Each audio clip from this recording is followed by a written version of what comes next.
Of course, he'll take the win, but he only went 5 1/3. He actually praised Ned Yost for replacing him when he did to get all the outs from Robinson Tejeda. But he said that on that night, he feel like he was the worst person on the team and that his teammates helped pick him up. And, you know, we hear all the time about how much wins and losses. You can't judge a pitcher by them. I like what Paul Splittorff said, hey, you don't have to trade that win in. But what Banny said to us was, I'd gladly trade it to Zach because he's deserved it more recently than me. But he is happy overall with the way he's pitching, guys. Zach will pitch tomorrow. And, of course, the question keeps coming up before his next start. How's he handling all of this? And Ned Yost, I think, is just running out of ways to say Zach's doing fine. He'd rather be 7-1 than 1-7, but what are you going to do? Well, I mean, just going the other side of that, I mean, you're not going to quit and go home. You still got to go out there and work. And I think Zach understands what his job is. And I think we've said it over and over again. Just control the things you can control, which is pitch, and just hope that the raw hitters get you some runs. 2-1 to Austin Jackson. And the Royals have held him down. He is 0 for 10. He came into the series as a 341 hitter. He's down to 326. Out to Mitch Meyer in center field. And one down.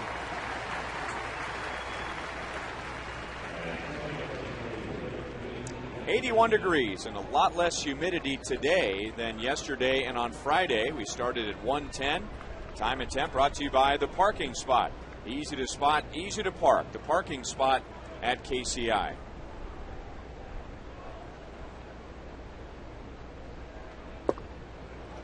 Not much production from the top of the order for the Tigers. Austin Jackson with his flyout. That means he and Johnny Damon combined are 2 for 21. And Johnny is down, no balls, 2 strikes. Well, you look at the bottom of the order, Ryan, and they're not getting a lot of offense out of the bottom, and then those first 2 guys aren't hitting. So that means there's a lot of pressure in the middle of that order to deliver runs.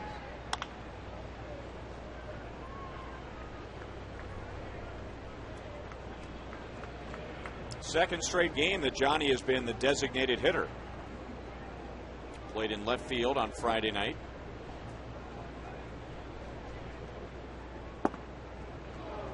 One and two. Ryan Bannister's first 2 starts this year were against the Tigers, and he did something that is very difficult to do, and that is pitch well against the same team twice in a week. He has pitched a combined 12 1/3 innings in those first 2 starts against Detroit and given up just 3 earned runs. That's good for a 2.19 ERA. Suffered a blown save in one of those games. And he's retired the first 2 today.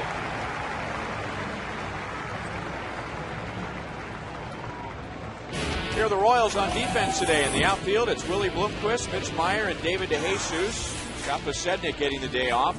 Alberto Callaspo, Yuniesky Betancourt, Mike Aviles, and Billy Butler on the infield. And who else but Jason Kendall behind the plate. Ned Yost had quite a compliment for Willie Bloomquist before the game. He said he had been thinking recently about how many players in the game today can do what Willie does on defense. I mean, you can use him at 7 different positions, and he's pretty high quality at all of those 7 positions. Doesn't play much first base, but comfortable putting him in left where he is today, center, right, second base, shortstop, third base, and then, of course, in a pinch over at first. Well, you're right, very versatile player. And Ned Yost, what I think he's done with his reserve players is that he's really taken the pressure of having a hit away from them. He said, when I put you in the game, I want you out there just to play defense. And when you're a guy that doesn't play a lot and you're going to try to worry about getting hits and that type of thing too, it's too much pressure. So he says, hey, I don't care about the hitting. Just catch the ball. And you've seen Chris Getz, how he's performed at second base and how Willie's performed in the other positions he's been in. 3-2 on Ordonez. Started on Friday, 1 for 4 with a run scored, and was out of the lineup last night, but the Tigers won without him, winning 4-2. Royals won game 1 7-3.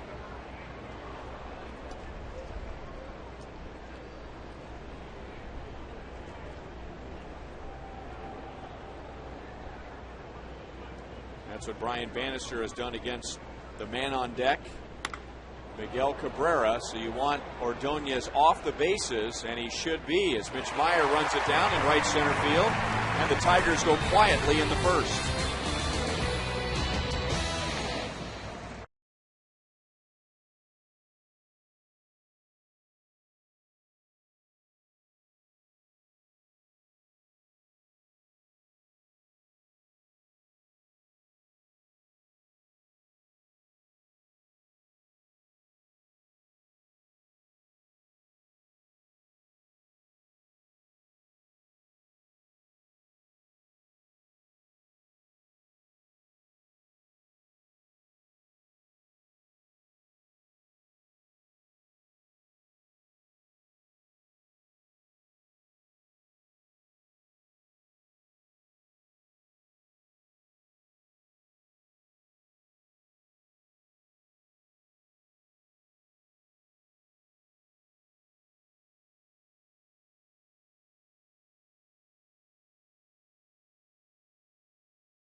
Salad, sandwiches, and breakfast items at Panera Bread.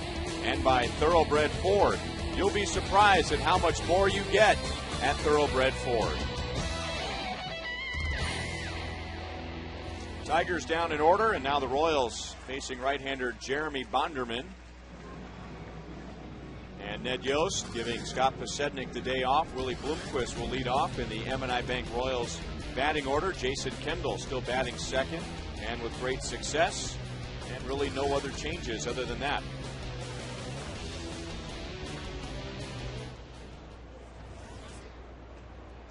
Before today, Bloomquist had only appeared as a pinch runner, and that was late in the game last night in the Royals' 2-run eighth. Jose Guillen driving in a run, and he was the tying run at first base with nobody out. Bloomquist ran for him. Royals scored 2, and that was it. And the Tigers won 4-2.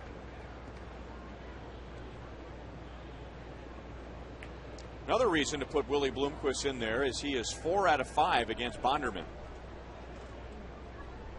So it times out perfectly where Bloomquist gets a chance to play. Pasednik gets the day off, and Bloomquist has done well against this pitcher.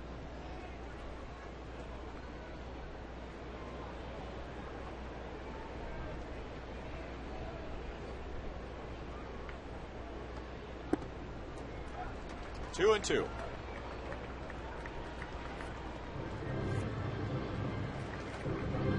Willie Bloomquist is one of only 10 players in history to start at least 6 different positions in one season, and he's done that more than 1 year.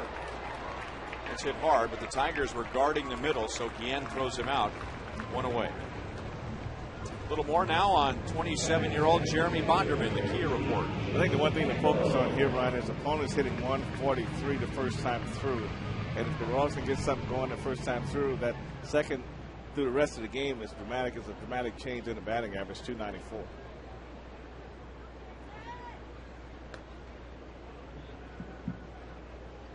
So 1 away, and now Jason Kendall taking ball 1. 5 hits for Kendall in the first 2 games. On Friday night in the Royals win, Kendall drove in 3. So he continues to thrive in the number 2 position and batting at .296 overall.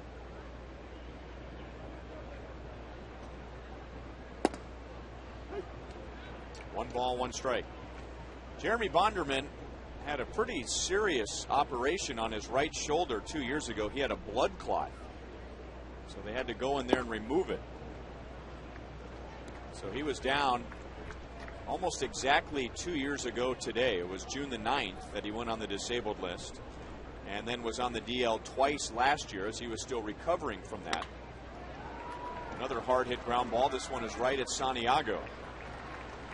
2 down. Now the Tigers defensively, Brennan Bosch will move over to left field today. Jackson in center, Ordonez back in right. Don Kelly is at third for Brandon Inge with Santiago, Guillen, and Cabrera. And Alex Avila behind the plate.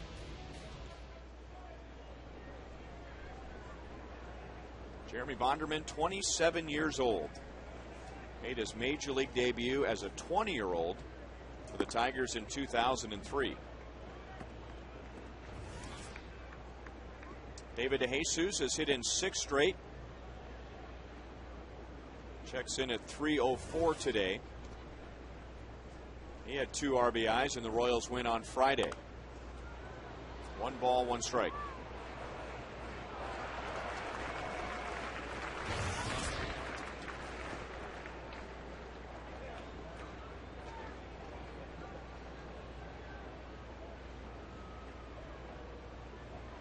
David has the most experience of all the Royals today against Bonderman, 32 career at-bats, and he has 9 hits. And there's the Bonderman hard slider, and it's 1-2. So David a .281 against Bonderman.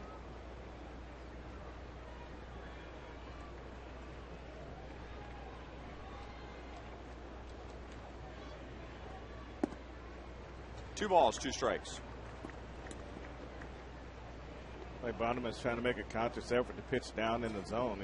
He's got all the pitches that he needs and pitches both sides of the plate. And I think that's what makes him tough to score runs on. So he kind of goes back and forth with you. Fastball at 93 with some movement.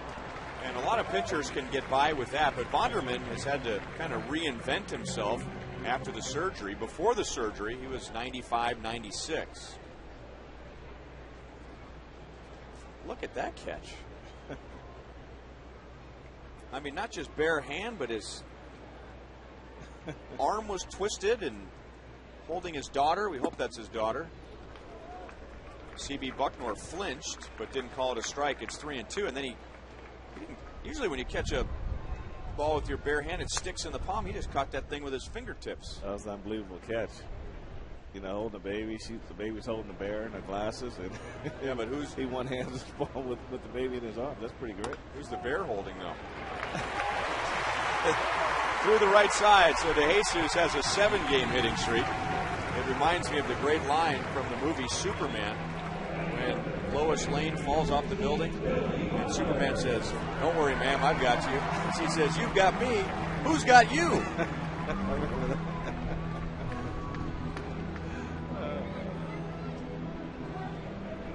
So David adds to his impressive batting average since becoming a father back on May the 25th. And he's on for Billy Butler. Billy at .332, that's 6th in the league.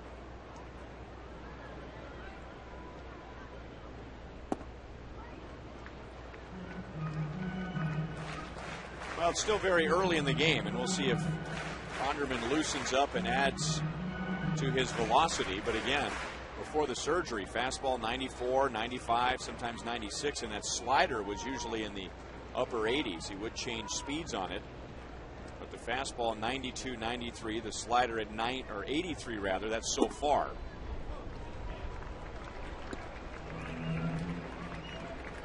A little bit frustrated that he didn't get a strike called on that last pitch. Also frustrated that the 2-2 pitch to David DeJesus wasn't called a strike. CB Bucknor flinched. Yep, they also had some words for the Tiger dugout after that pitch.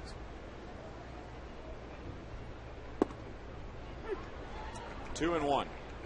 Yeah, when we used to play and we used to get on the umpire, a lot of times umpires would just be just so steady and stern. They would never let you know that you're getting to them. But today, it seems like as soon as they hear something from the dugout, they react right away. And we used to have a term called rabbit ears for those guys. And so once we got in their ear, there's always somebody yelling from somewhere to keep them preoccupied and let them know that you're watching. So they didn't like that too much. But the guys today, they just come right at you, right? As soon as they hear something, they want to shut things down.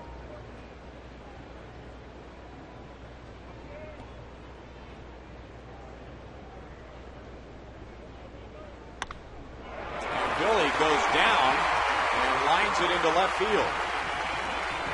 Might not have been a strike, but with good extension. The Royals have their second hit with 2 outs. Well, now they get a sinker up in the air. This ball's coming right in on Billy. Hits right over the top of the ball. Line drive to left field. You can see the ball starting to go down and in. See Billy make the adjustment. And the best way to hit that pitch when it's coming down and in is you got to clear those hips and get the head of the bat to the ball. And Billy did a good job right there. So 2 on, 2 out. And now Jose Guillen, who drove in a run late last night, is 35th of the year. Prior to that base hit in the 8th inning, Jose had been 3 out of 27. I just got a little bug in my ear from Kevin Shank. Said that so far, according to Fox Tracks, C.B. Buck was right on every pitch, balls and strikes.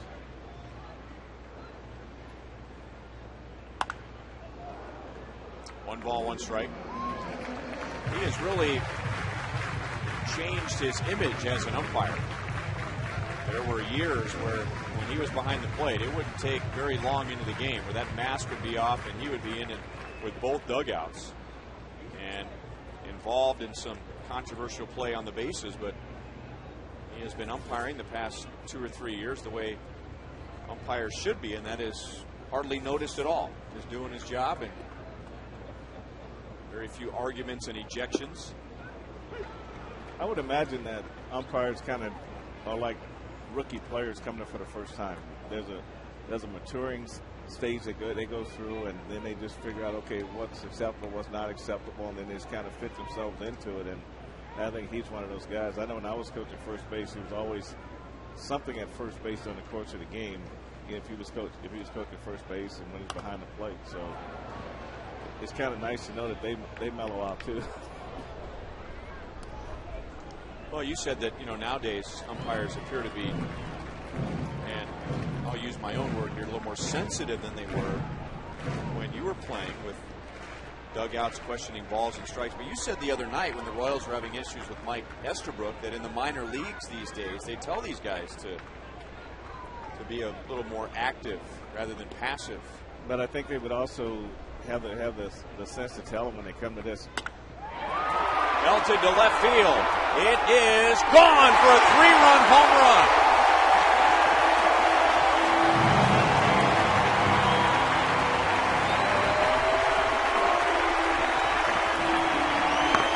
Bonderman is just boiling mad on the mound, kicking at the dirt. On a 2-2 pitch to David DeJesus 3 batters ago, he thought he was out of the inning. Instead, before he can even get comfortable with the mound, the Royals are in front 3-0. But if you're going to get cut off, this is the way to get cut off, Ryan. And Jose Guillen takes his fastball and he drives this ball. It's a line drive right into the left field seats, right in the first or second row, right on the line.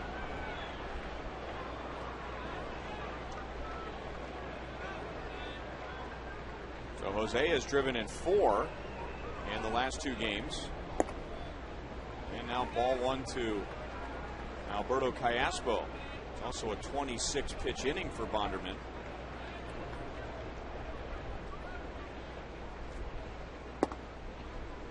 Two balls and no strikes.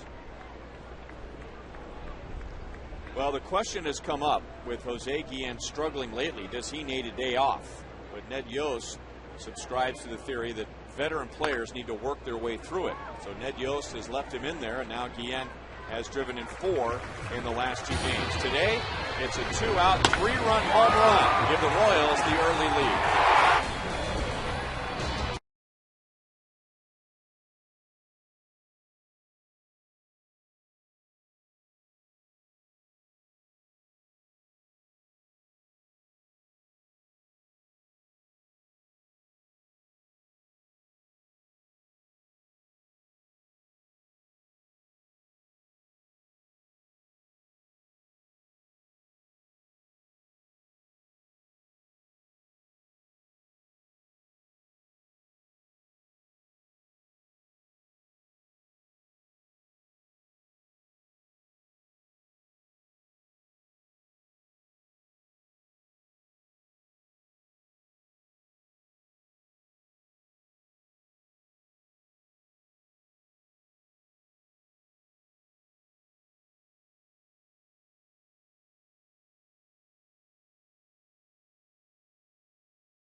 Beautiful day to be at the ballpark and a great day for the kids as they get a polar bear from Build-A-Bear in the Kansas City Zoo today. And they watch the Royals come up with 3 runs in the bottom of the first inning after there were 2 out. Jose Guillen hitting a 3-run home run. Brian Bannister opened the game, retiring Jackson, Damon, and Ordonez. So he gets Miguel Cabrera with nobody on. Cabrera 4 out of 8 in the series with a home run, 1 RBI, and he leads the league with 52 RBIs.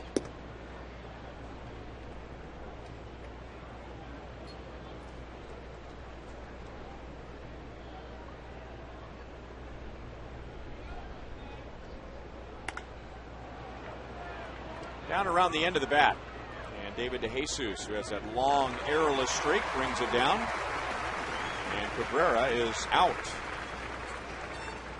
Remember, now you can watch player locker room interviews anytime you want. Go to foxsportskansascity.com and click on the video link for 24-hour access to Royals info and video.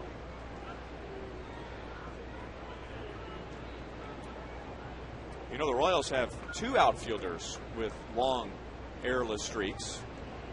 DeJesus with 205, and there are only 3 active major leaguers who have an errorless streak of 200 or more games in the outfield. But if you remember, the original streak for the Royals was 177 games, and now Mitch Meyer has gone 182. So both DeJesus and Meyer have broken the record first established by Amos Otis, 177 consecutive errorless games. So it's pretty airtight in center field and in right. 1 ball, 2 strikes on Brennan Bosch. He made the game interesting on Friday night with a 3-run home run off of Kyle Farnsworth, turning a 4-0 game into a 4-3 game. But the Royals went on to win 7-3.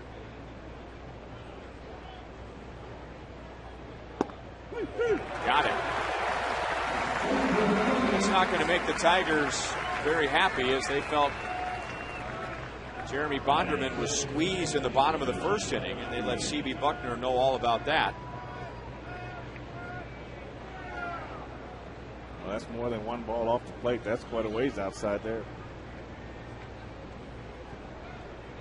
Second strikeout for Brian Bannister.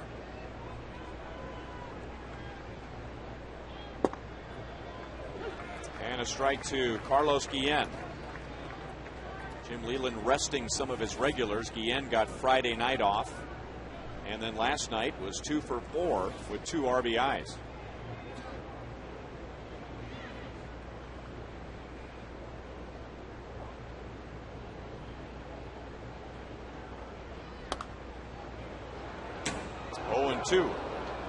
Guillen has been all over the field the past 3 years for the Tigers. He was their shortstop for a long time, and then the Tigers thought about moving him over to first base, but then Miguel Cabrera needed to move from third to first, so Guillen went to the outfield, and now the Tigers have a need at second base, so they bring him back into the dirt.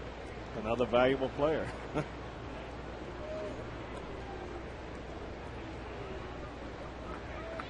Early in his career with the Seattle Mariners, that's what he did. He played 3 positions as a starter in 3 consecutive years: second base, third base, and shortstop.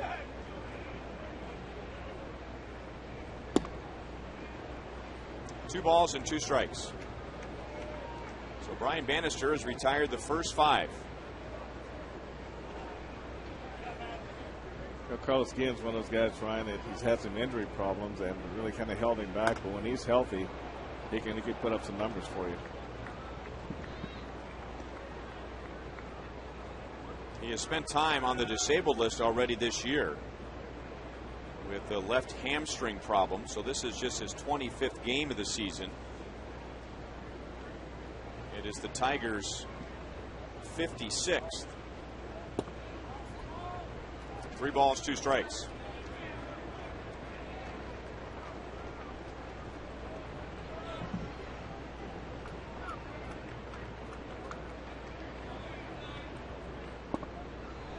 A 2-out walk. we've only seen 6 batters, but I've noticed that Brian, 2 strikeouts and 3 outs in the air. And you know Brian wants those ground balls, and specifically ground ball outs. But in his first 2 starts against the Tigers, he pitched very well. We told you 3 earned runs in over 12 innings. But of the 37 outs he got in those first 2 starts, only 4 were on the ground. 4 out of 37. And right on cue, he gets a ground ball out to win the top of the 2nd inning. You see how you try that? Can't teach it.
Two-out, 3-run home run from Jose Guillen in the bottom of the 1st inning against Jeremy Bonderman, who is very close to getting out of the inning.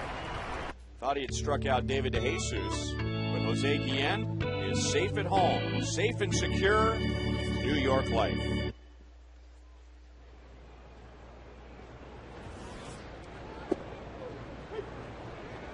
One to Mike Aviles. Bonderman giving up just his 5th home run of the year.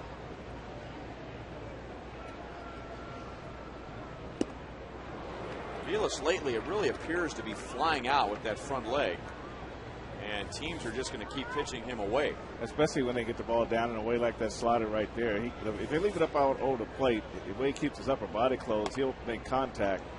And if they leave it inside, then he'll hit that pitch. But you stay away in that area, you get him reaching like that, that's going to be tough for him to do any damage at all.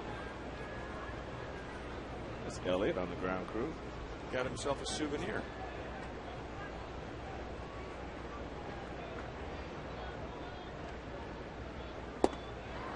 Off speed and strikes him out.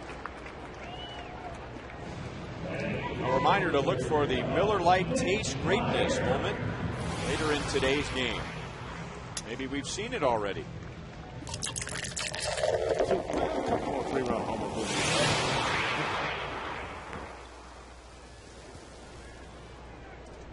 Mitch Meyer 1 for 8 in the first 2 games. And in game 1, he put an end to an 0 for 12.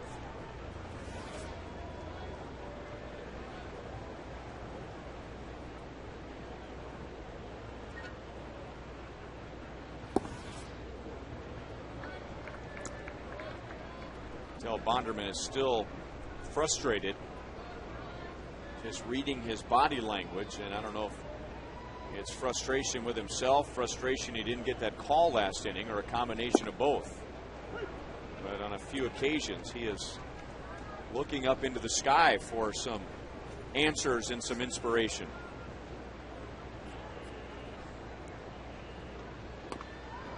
Beautiful bunt. Don Kelly, all he can do is just pick it up and give it back to Bonderman.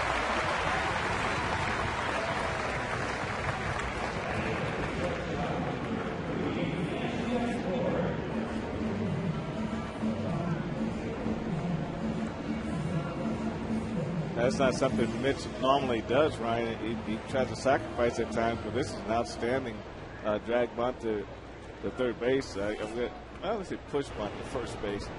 He just get turned around, got his feet situated right. Nice bunt down.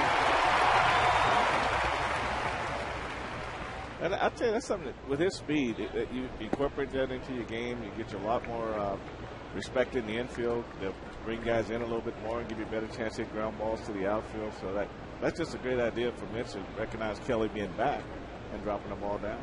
You know, and that was a great bunt. But when you catch that third baseman back, you don't really need a great bunt. Sometimes a good bunt, a decent bunt, is good enough for a base hit. Well, Kelly was way back, and Mitch really squared around early to make that bunt. Normally on a drag bunt, you wait till the last minute to try to catch him by surprise. Beautiful hit and run. Betancourt hits it into right center field.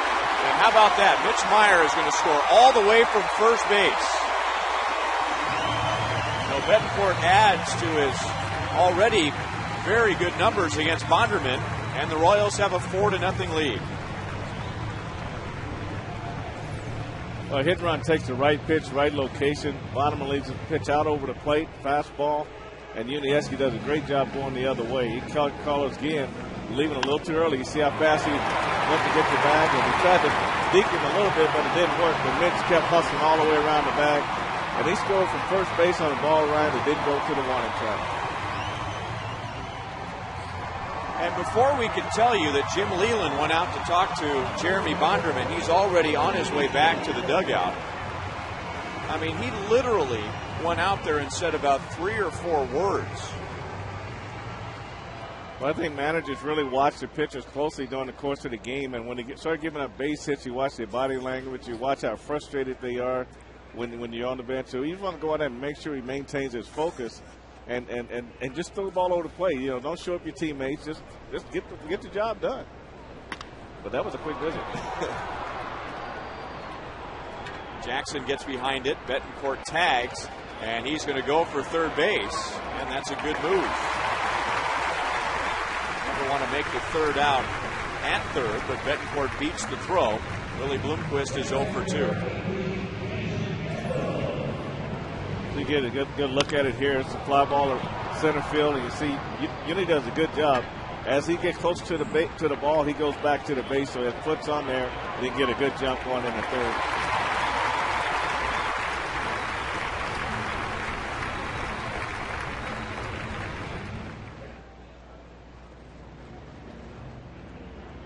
Bonderman has 2 wild pitches so far this year. That's an important stat with a runner at third. A strike to Jason Kendall. He grounded out hard to the shortstop Santiago in the first inning. As Bonderman retired, Bloomquist and Kendall 2 up, 2 down, but then DeJesus singled, Butler singled, Guillen hit a 3-run home run. No balls, 2 strikes.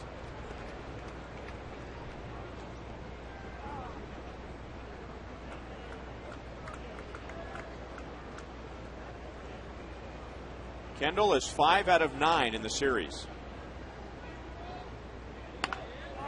He is 6 out of 10, and he has driven in his 4th run. Royals have a 5-0 lead in the second inning.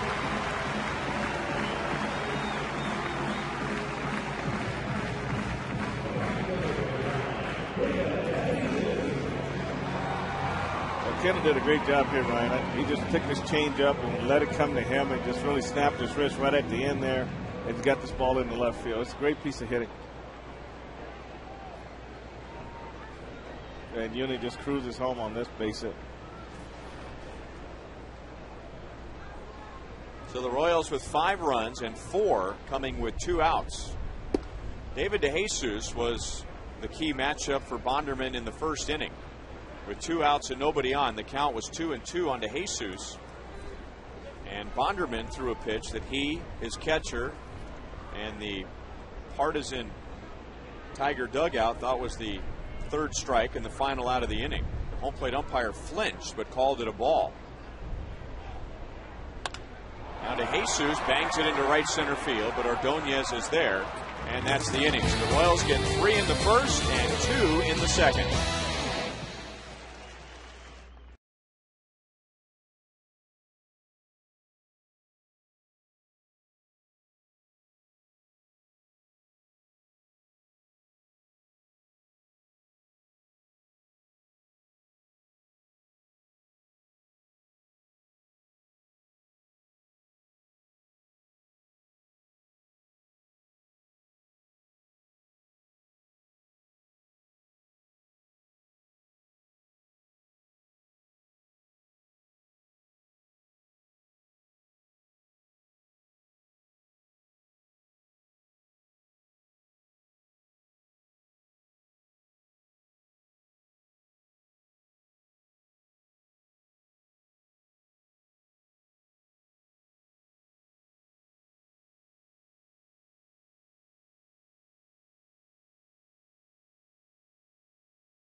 hair, the light blue collared shirt. He won the Sprint Suite. Oh, no, that's Adam. Okay, that's Adam in the light blue shirt. Well, he participated in You Call It, and he won a suite for him and 11 guests. And we've been encouraging you all season long to participate. 9 opportunities this year, 3 down, 6 to go. So if you participate, you're going to get a bounce back text message with instructions on how you can register. You can also go to the website, sprint.com/sponsorships/sports. So we're not kidding you about that. We have proof. I mean, and that's a great suite. That's right above us. Great view right behind home plate. And 6 more opportunities for you to win. And what a great deal. The folks at Sprint, they're right above us. Not that they care about that or anything. That's a very generous offer from Sprint to allow some people, Royals fans, to enjoy the suite for a day. I wonder if you get free long distance up there.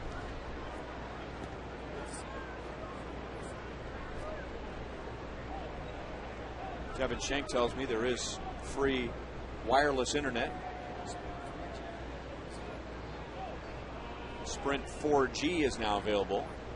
Oh, I've just gotten that phone. I'm kind of anxious to start messing around with it. Well, don't mess around with it. Just use it. Well, I got to figure out how to use it.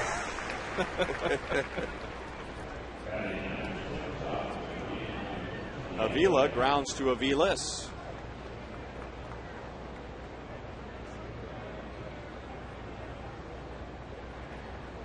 So Brian Bannister didn't have one single ground ball out to his first 5 hitters. Now he has 2 in a row. Kelly for the final out of the 2nd inning, and now Avila here in the 3rd. And a strike to Ramon Santiago. We were talking right before Don Kelly grounded to second base that even though Brian Bannister pitched very well against the Tigers in his first 2 starts, and twice in 1 week, that's tough to do, but he only had 4 out of 37 outs on the ground. And my question for you was going to be, Frank, Brian's not happy about that. He's happy with the way he pitched. He wants more ground ball outs. But, you know, how much of it, as he picks up his 3rd strikeout, how much of it has to do with the pitcher stuff and how much of it has to do with the type of lineup you're facing? I think a lot has to do with the type of lineup.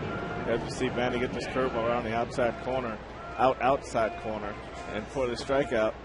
But I think it all has to do with the type of hitters that you're facing. If they're fly ball hitting team, then you're going to get fly balls. Austin Jackson is a guy that you really would love to see hit more ground balls and try to use his speed, but 4 out of his last 5 at bats have been in the air, and that gives you a good indication. Jackson flied to center. 0 for 11 in this series. 1 ball, 1 strike.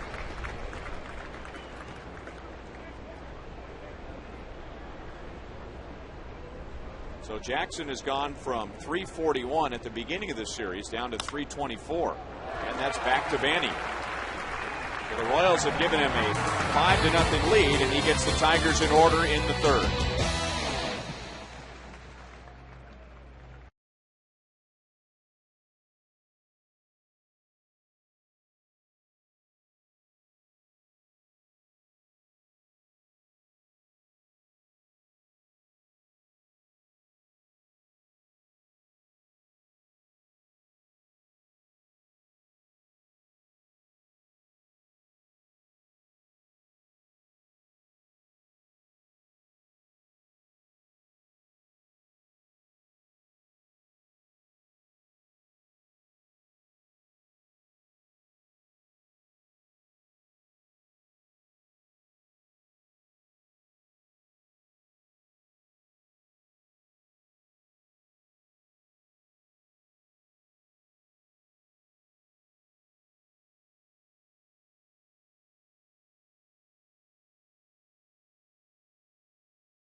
Basketball player, an honor student in Olathe, Kansas. She was featured in Sports Illustrated for Kids magazine as a finalist for the 2009 Sports Kid of the Year. What makes her inspiring is the way that she has overcome obstacles in her young life, including her mother's tragic shooting when she was only 5 years old. Great play in left field by Bosch on a drive from Billy Butler. So Shalia, with her uncle and his wife, who adopted her after her mother's tragic death, is enjoying the game in the Buck O'Neil Legacy Seat.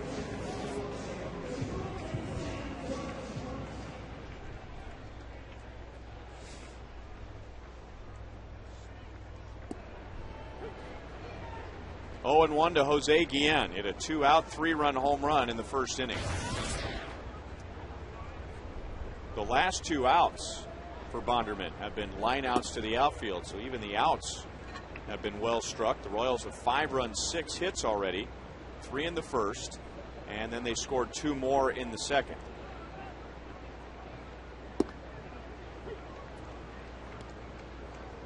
One ball, 2 strikes.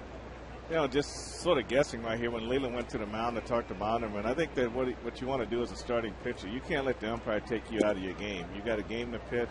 He misses that pitch, come back and make a good pitch on the next pitch. But when your body language shows that you're affected by everything that goes on the field, whether it be the umpire's call, maybe a play not being made behind you, then that's what gets managers' hair up on their neck, and that's when they go out there and say, hey, look, get back in the game, focus on what you got to do.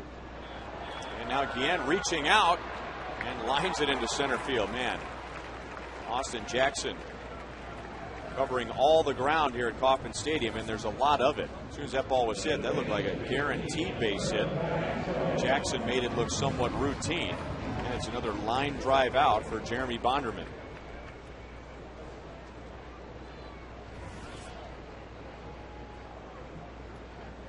So 2 down to Alberto Callaspo. He grounded out to third base in the first. Did he go around? Third base umpire Kerwin Dantley says no.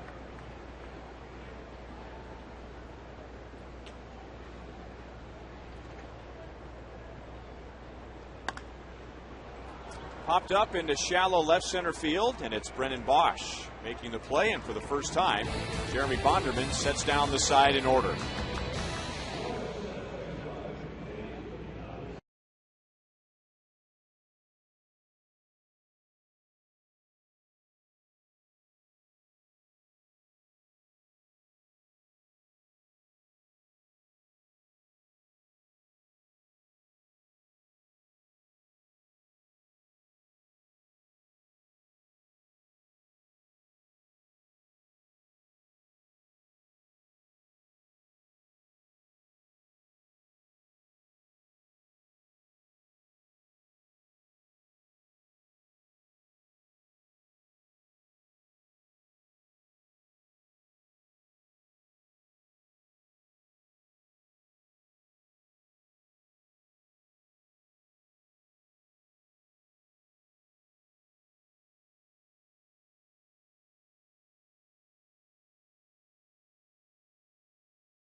Five to nothing Royals to the top of the fourth inning. And this is coming together like a perfect storm for Brian Bannister. A 5-0 lead early. He's won 4 starts in a row. He's pitched well against the Tigers this year. And he's going for his 20th career win during the day. He is 19-8 during day games. 1 ball, 1 strike to Johnny Damon.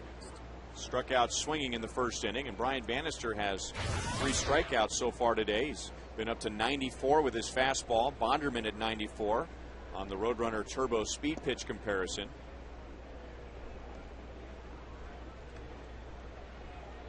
So for Bonderman, at least from what we remember of him before the operation, that's low for him, and that's a little bit high for Bannister.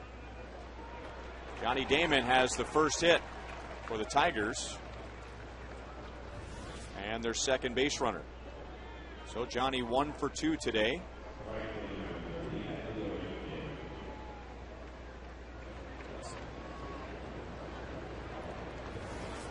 And that brings up Maglio Ordonez.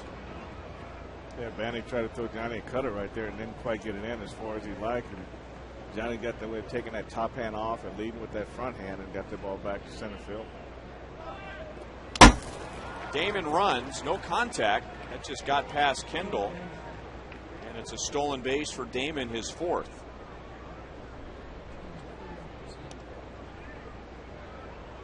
One ball, no strikes on Ordonez.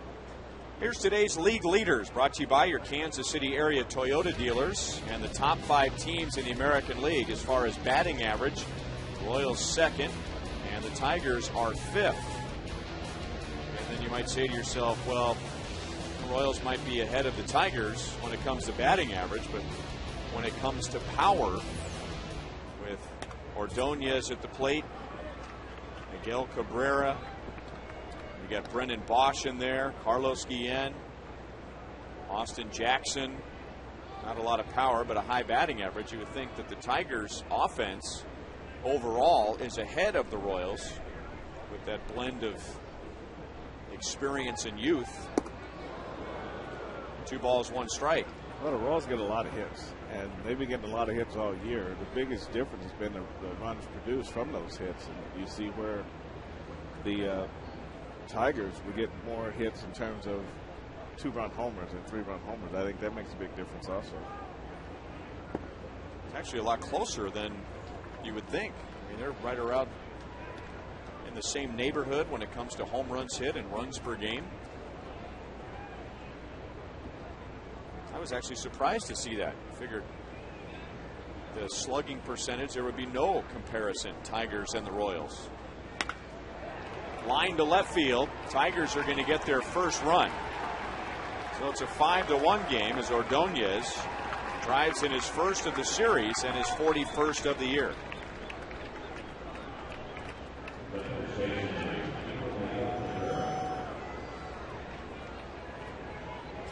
Well, Vanny just leaves his pitch up a little bit, Ryan. It just stays right out over the plate. It just comes right into Ordonez's bat, and didn't really have to do too much on this one. Just wait for it to get there. The changeup just didn't do too much. And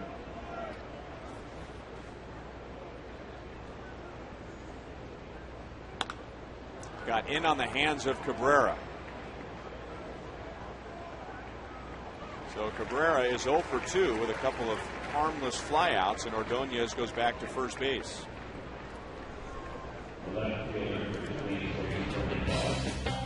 Don't forget to mark your calendar and get your tickets now. It's the first ever free hot dog night at Kauffman Stadium. It's presented by Farmland. It's Wednesday, June the 16th, and every fan will receive 1 free hot dog when the Royals take on the Astros at 7:10, so dinner is on us. Call 816-6-ROYALS or go to the website royals.com.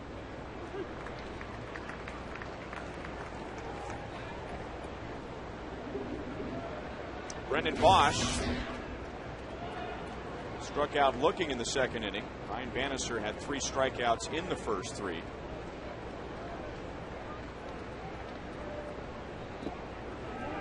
Let's see if he went around this time. No swing. Erwin Danley at third base.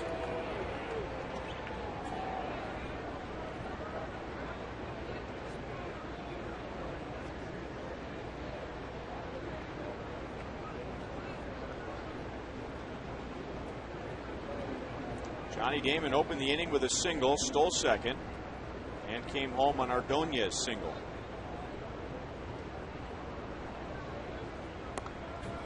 Bosch Didn't really want to make contact with that pitch, but he's down 1 ball, 2 strikes.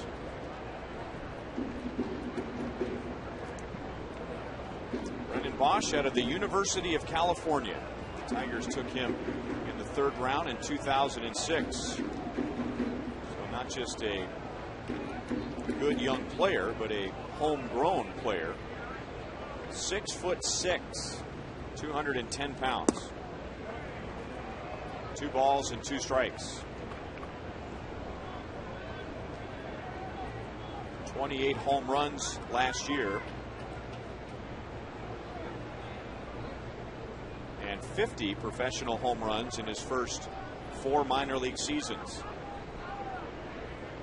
A little bit outside, 3 balls, 2 strikes. Yeah, tried to steal that outside corner. It does have a couple of strikeouts on that same pitch. A curveball that tries to catch the outside corner, but this stays well outside.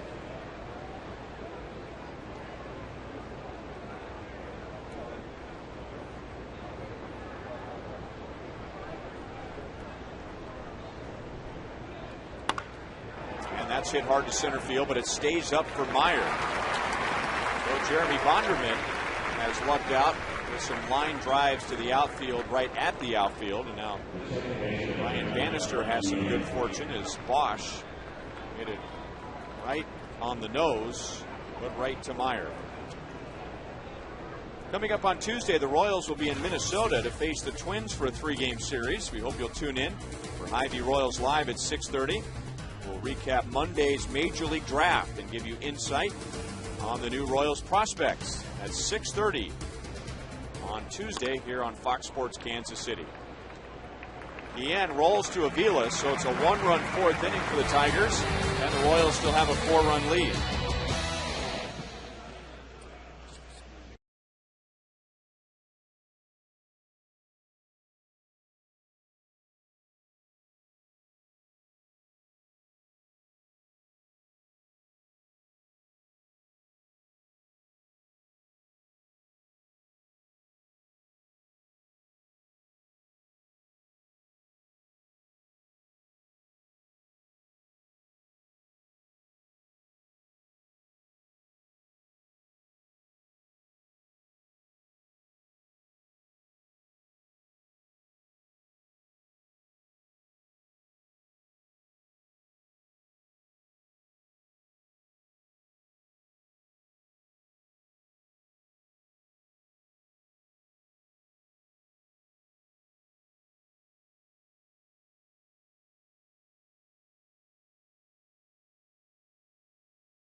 And the American Forces Network, broadcasting to the U.S. Armed Forces, serving in 175 countries and aboard ships at sea. And they're watching around the world in Iraq, Germany, Italy, Southwest Asia, South Korea, and Japan. And we all say welcome. Mike Aviles drives it into deep left center field, and Jackson runs it down.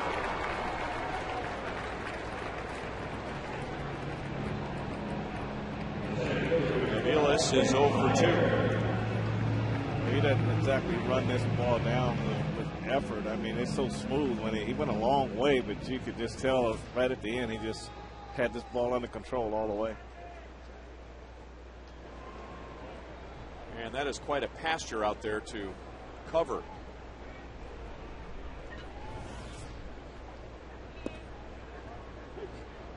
Curveball for a strike to Mitch Meyer with 1 out in the 2nd inning. Laid down a beautiful bunt to the third base side and then came around to score on Betancourt's double. That was a hit and run play. And now he slices it into left field in front of Bosch. So Mitch Meyer is 2 for 2.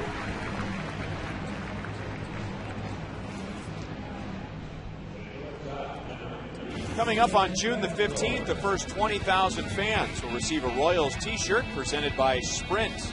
This will be the third of 7 T-shirt Tuesdays throughout the season. So be sure to get your tickets now so you can collect all 7. It's the Royals and the Astros at 7:10.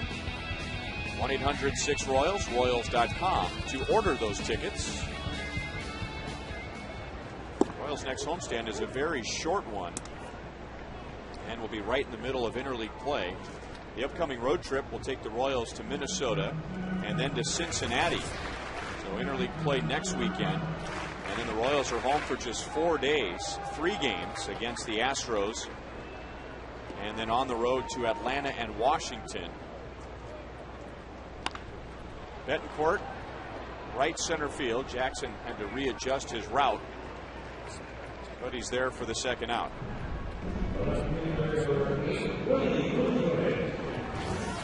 Once again, Adam Hare is enjoying the suite today, the Sprint suite right above us. He was the winner in the You Call It sweepstakes. And today's question, will Brian Bannister allow a home run today? He has allowed at least 1 in his last 9. Text 432-432. The keyword is Royals, followed by a space, then A for yes, B for no.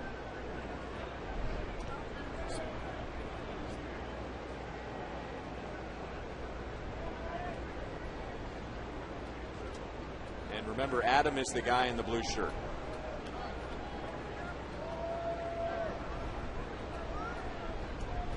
Meyer is running.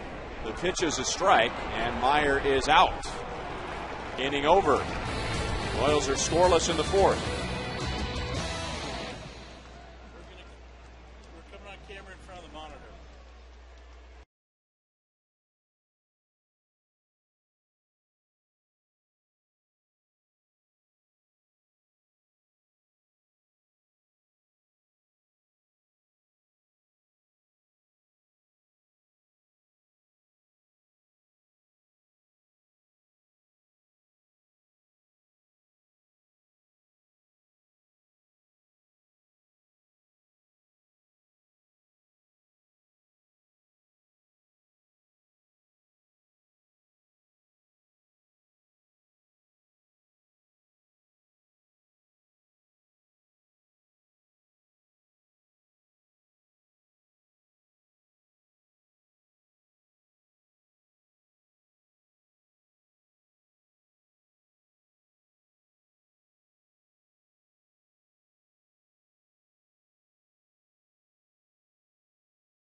Kauffman Stadium on a beautiful afternoon. Ryan Lefebvre along with Royals Hall of Famer Frank White. And we still have a ways to go, but the Royals lead the major leagues and come from behind victories. Nice to get a big lead very early in the game for a change. Well, that's true, and from a pitching perspective, that's really good. Bonderman's usually good that first time through the lineup, but DeJesus and Butler got a base hit. Then Jose Guillen gets a big 3-run homer. That kind of relaxes a starter going into the game and doesn't have to be so fine right away. So early runs builds more confidence. Kind of a half swing from Don Kelly, and he grounds out to Callaspo. 2 pitches, 1 away. 75% say Brian Bannister will not allow a home run today in our You Call It. He has given up 11 this season, 5th most in the league, and at least 1 in his last 9. Keep voting. 432-432. Enter keyword Royals. A for yes, B for no. Tigers are 8th in the American League with 48 home runs. And now 0-1 on Alex Avila grounded out to Mike Aviles in the third inning.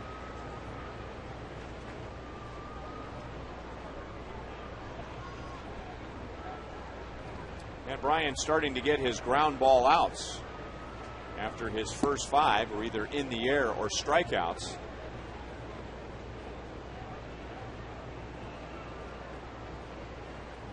I think if he uses his cutter the right way, if he keeps that cutter down in the zone and get guys out the end of the bat, and he gets some ground balls that way.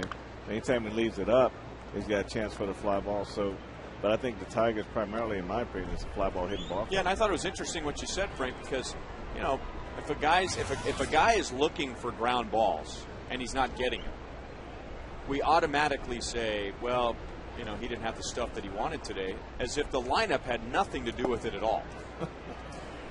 Well, the only way the pitcher controls it, Ryan, is if everything's down. If everything's down with movement, you get some ground balls. But if you're going to pitch up and still expect to get ground balls, it's not going to happen. And what Manny tries to do now with that cutter is just have the guys hit the ball, have the hitters hit the ball off center, and by hitting it off center, he gets some ground balls that way. See, here's where I disagree with Brian Bannister. I mean, he knows the numbers better than I will ever know or comprehend, for that matter. But you know, he got all those fly ball outs against the Tigers, and I know he believes that there's a certain ratio. Betancourt makes a nice play on a backhand and then kind of a reverse spin before he throws out Avila. 2 down.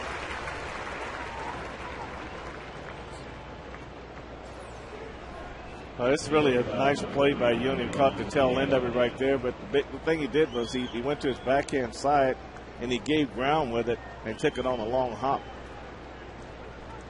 Very nice play. Just to finish the thought, you know, those fly ball outs, though, he got against the Tigers, though, those were mostly with the Tigers not making good contact. So I see where he's coming from. And like I said, I mean, he knows his style and his numbers better than I ever will. And I've told him this. But, you know, I think some days he can have a good game if they're not making solid contact, but he's getting the most of his outs that particular day in the air. I think it can go either way. I agree with you on that. It's all about the kind of stuff that he has that day, but at the same time, I still think the type of hitter plays a big part.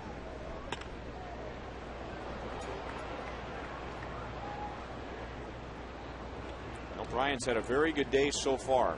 1 run in 4 2/3 innings. The Tigers with just 2 hits, a couple of singles, and Banny has walked only 1. And he is hitting his spots. 5-1 Royals to the bottom of the 5th.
On occasion had pinpoint control He definitely does, Ryan. That's the second time he's gotten Santiago in that same spot, and that ball's done a good job to stand on the outside corner, and he just didn't make adjustment to it. Top of the order in the 5th inning against Jeremy Bonderman. And Willie Bloomquist, like he was sitting on a fastball and was out in front. Willie is 0 for 2 so far. He has grounded out to second base, hit that ball hard, and flied out to center field. Bloomquist, Kendall, and DeJesus here in the bottom of the 5th inning. Over Bonderman, and backing it up is Guillen. That's the second time that Bloomquist has hit it right up the middle, but Guillen is guarding the middle. And there is one out. Here is today's AT&T trivia question. And with Brian Bannister 19-8 in his career during day games, we ask you, who is the Royals leader all time in day games won? I'm guessing that's a hint. It's someone in the Royals Hall of Fame.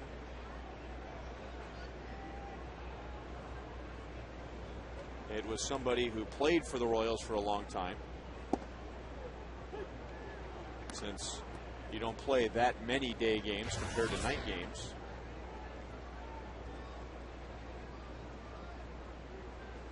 How about Larry Gura? That's a good call. Huh? That's a good call. Why not?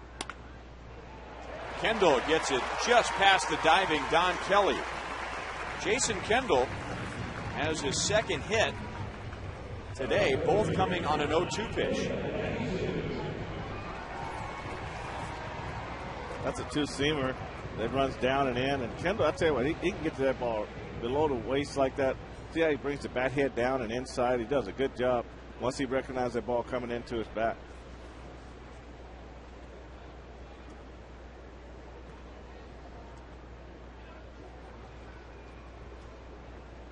So the Royals with 8 hits against Bonderman.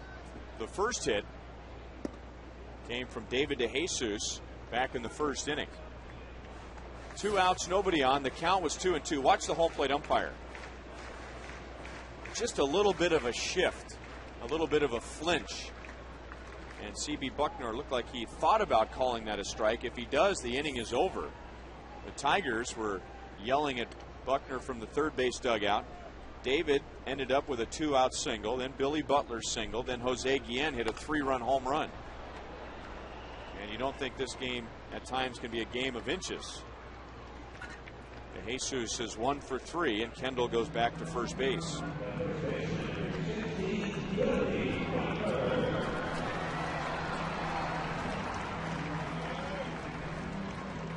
You want to take a guess in today's AT&T trivia question? I'd say, I'm going to take a guess and say Dennis Leonard. Dennis Leonard.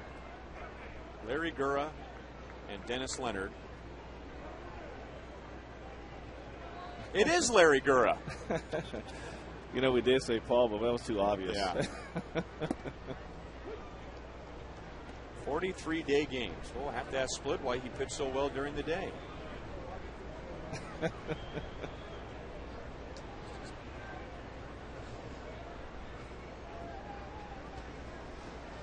Billy Butler 1 for 2. He has scored a run. You know, and there are some statistics today that, you know, you read them and you go, okay, whatever. But there is something to doing well in day games because players get so in tune with the routine, and you're playing more night games than you are day games. Jason Kendall is going to steal second base without a throw, and the count is 1 ball, 2 strikes on Billy Butler. And then all of a sudden a day game comes out of nowhere, and it really will mess with a player's chemistry, his routine, his sleep. And so there is something to guys that over the course of their career can crank it up in the day games just like they can in the night games. Yeah, a lot more day games being played now. Here, when we played here, we only had to deal with Sunday afternoon and occasional Saturday. But the thing you have to worry about in day games is that you just got to make sure that you get your rest and get your sleep.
Powerful, lightweight, dependable, versatile. Yard Care Solutions start at SteelDealers.com. And by Chevrolet, come see for yourself why 1,000 people a day are switching to Chevy. See your Kansas City area Chevy dealer. Gorgeous day in Kansas City. And the Royals are out to a 5-1 lead to the 6th inning. And Austin Jackson just picked up his first hit of the series. He had been 0 for 12.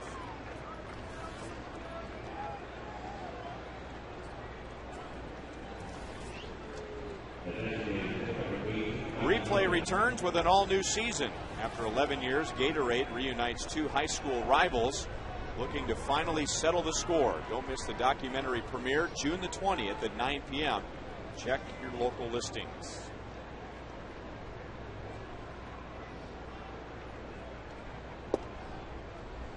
Third time through the order for the Tigers. First 2 times through, the Tigers with 1 run on just 2 hits. Johnny Damon scored the run after a single leading off the 4th and after his 4th stolen base of the year. 1 ball, 1 strike.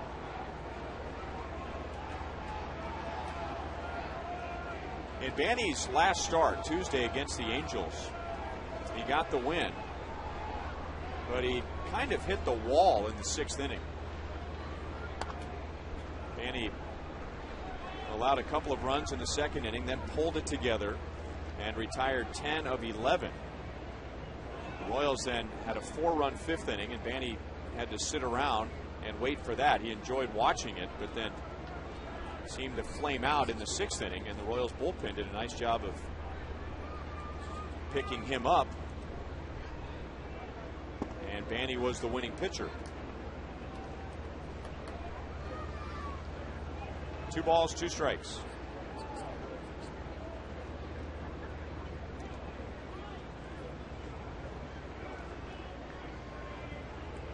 He has only thrown 78 pitches, so he's in good shape in that regard. It's a much cooler day today than it was last night, and he picks up his 5th strikeout.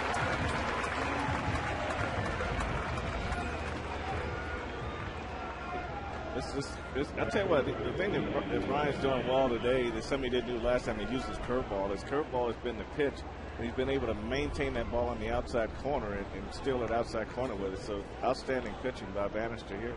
I think 3 of his strikeouts have come on that curveball on the outer half. And 4 of his 5 have been called 3rd strikes, so he really has the Tigers mixed up. They are not getting what they're looking for. Ordonez singled home Damon in the 4th inning. That's the only Detroit run. And Ordonez is 1 for 2.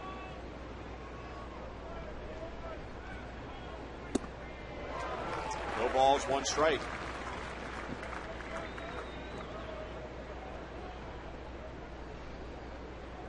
Brian, by the way, as far as ground ball outs go, only 6 out of his 16 outs. But he has struck out 5. Chance for 2. Backhanded Betancourt out at second. Low throw handled by Butler. Banny faces just 3 in the 6th.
Division of Tourism.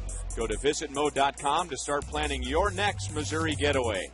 This is Bonne Terre Mine, and at one time, the richest lead ore was located in Bonne Terre. This amount of lead gave the town its name, La Terre Bonne, meaning good earth. I know French. The large mine remains today, consisting of 5 levels, the bottom 3 being home to the world's largest inland scuba diving resort, while the top 2 are walking trails. Go to visitmo.com today to start planning your next Missouri getaway.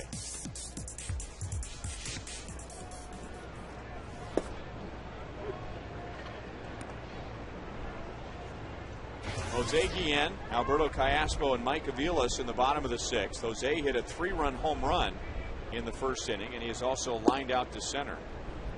And Frank, we thought last night that Jose appeared to be really making an effort to slow things down. He was taking pitches early in the count.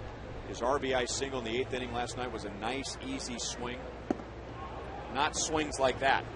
Yeah, he just goes in and out. And when he's on and keeps it short, then you get those balls that he was able to keep fair and hit a home run. When he's out of his element, that ball's foul because he's opening up a little too fast. And then get him to chase those hard sliders down and away, and that hurts him too.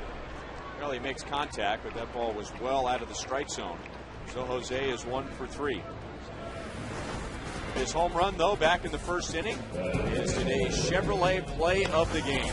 Following 2 hits, by Jesus and Billy Butler, he comes up and hits a line drive into left field to get a raw 3-run lead and get Bannister off and running.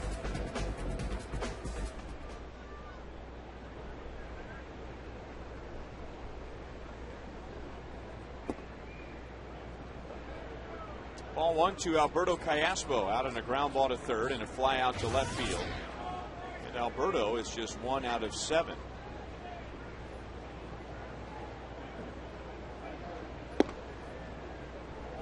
Two balls and no strikes.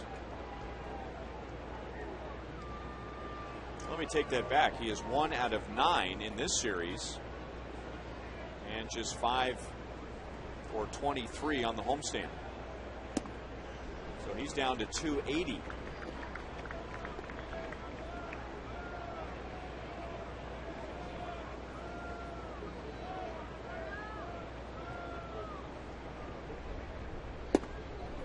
Three and 1.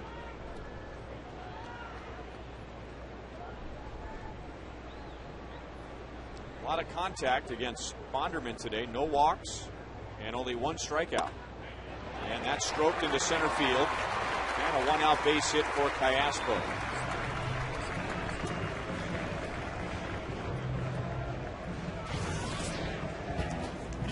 Well, coming up, we have a special Top Gun edition of Ink College Night. It's at 7:10 on Thursday, June the 17th. And not only will all high school and college students get select tickets for $7, plus food and beverage specials in the outfield plaza, but it's also Top Gun Night. So we'd like to see you in your aviator glasses and your leather aviator jackets. And you can also bring Kelly McGillis to the game if you would like. Well, that would be good. Yeah, but leave your fighter jet out in the parking lot.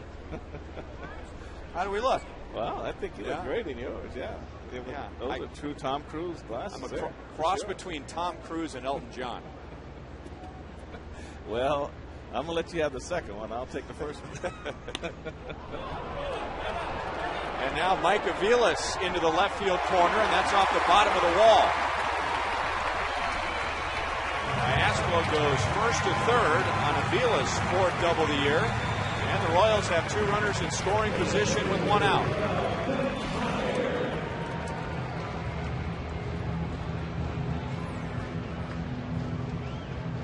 Right, we said the one pitch that he can really handle right now is that ball middle in. He doesn't have to reach for it, and Bonderman left this pitch right in the middle of the plate, and Mike was able to turn on it, and that's where he displays most of his power.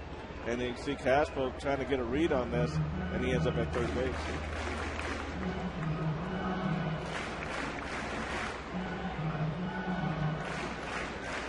Royals scored 3 runs in the first, 2 more in the second, so they were all over Bonderman. Then the Royals in the next 3 innings just had a couple of singles, so it appeared that Bonderman was settling in.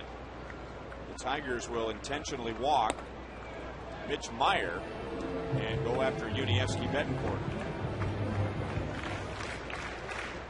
That's sort of a mistake on Bonderman's part with Mike Aviles. You go back to his first couple at bats, and he threw sliders away, got him in reach, and he's really swinging at those pitches. And then he comes up and makes a bad pitch and leaves it out over the plate, middle in. And that's a pitch that Mike can stay strong on, because they did have to step on the bucket and reach it. So just remembering what you did the last time the hitters really make a big difference. So ball 4, and they're loaded up. Today's copyrighted telecast is presented by the authority of the Kansas City Royals. It may not be reproduced or retransmitted in any form, and the accounts and description to this game may not be disseminated without the express written consent of the Kansas City Royals Baseball Corporation. Ryan Lefevre with Frank White and Joel Goldberg, with producer Kevin Schenk, director Steve Kurtenbach, associate producers Al Broughton and Sam Abramson, and the producer of Royals Live is TJ McGinnis.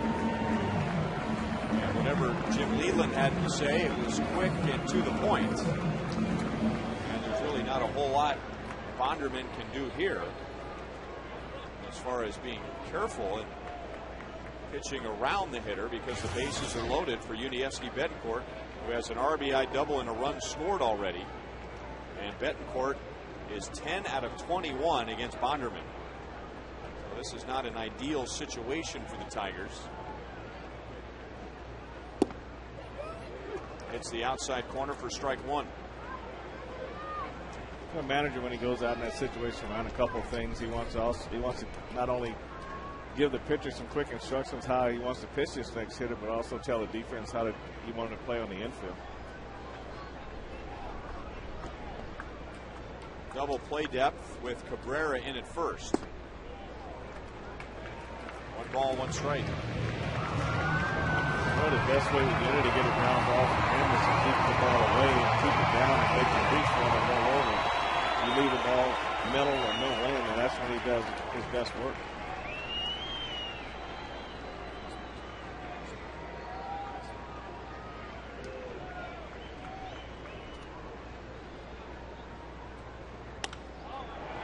Center field, not deep. Cayaspo is the runner at third. Jackson makes the catch, and Cayaspo is going to go to the plate, and the throw goes to third. So the Royals have a 6-1 lead. That's a bit of a surprise. That was not very deep into center field.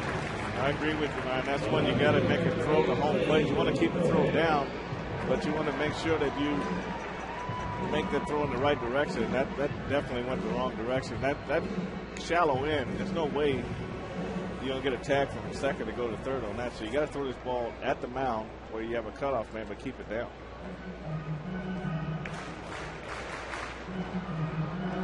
And now Bloomquist with 2 on, 2 out. Willie 0 for 3, and twice he has grounded up the middle to the second baseman Carlos Guillen, who has been playing up the middle against him. So not necessarily Guillen going to the middle to field the ground ball. He's already been there. Royals with their second 5-run lead of the day.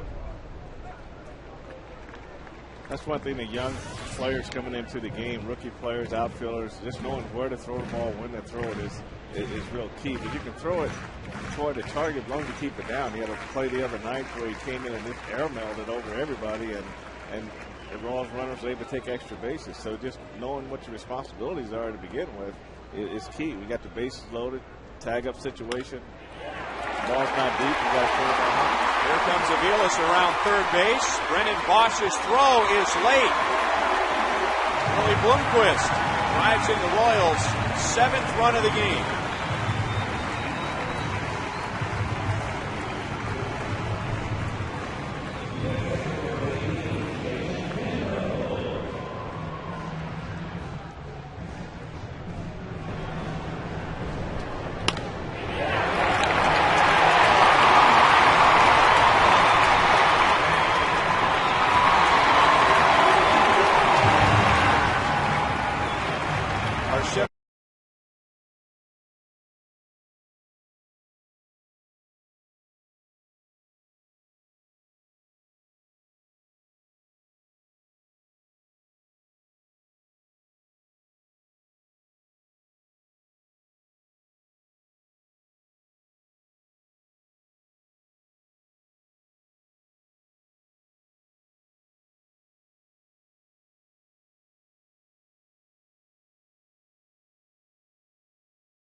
Bloomquist and Unievsky Betancourt getting 2 more runs home.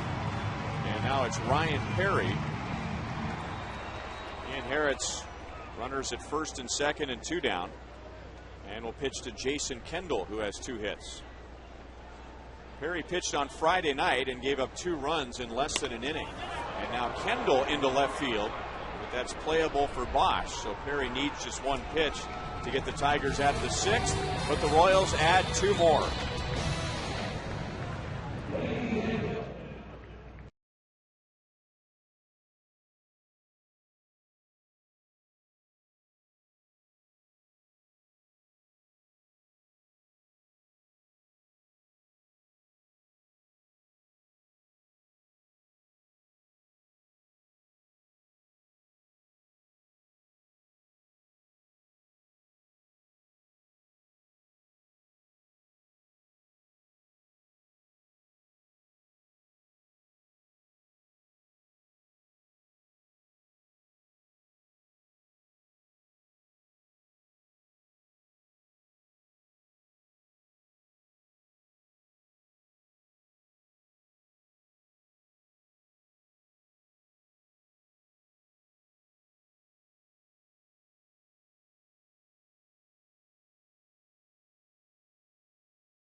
Jose Guillen hits a 3-run home run in the first inning. Unievsky Betancourt driving in runs in the 2nd and 6th innings. And on the mound, Brian Bannister has allowed 1 run over 6 innings. He has 5 strikeouts. And for the first time, pitches with a 6-run lead. He'll get Miguel Cabrera, Brennan Bosch, and Carlos Guillen.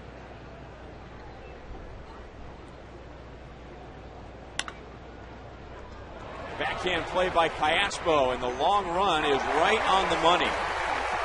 Miguel Cabrera is 0 for 3.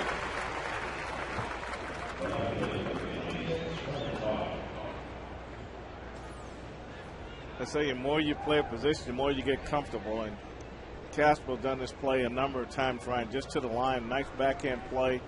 He doesn't get in a hurry after he makes his play. You can see where he makes a tough play here, and then where a lot of guys would rush, he just really takes his time, sets his feet, and makes a good overhand throw. And now Brian Bannister, the former college infielder, makes a nice play.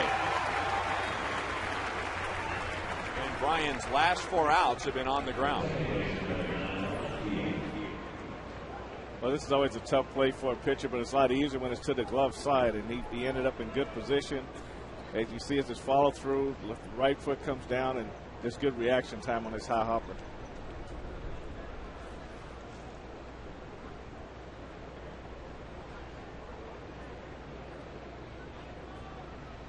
Well, you'd expect someone who played infield in college, or at least he went to college to be an infielder, be a pretty good fielding pitcher, and Brian is. You definitely be expected to be able to keep the ball out off their lips a little bit.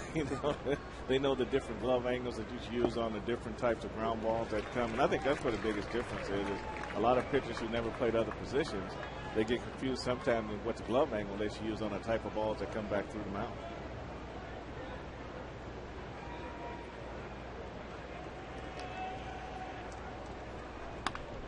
Back to Brian again. 6 pitches, and the Tigers are down 1-2-3 in the 7th inning.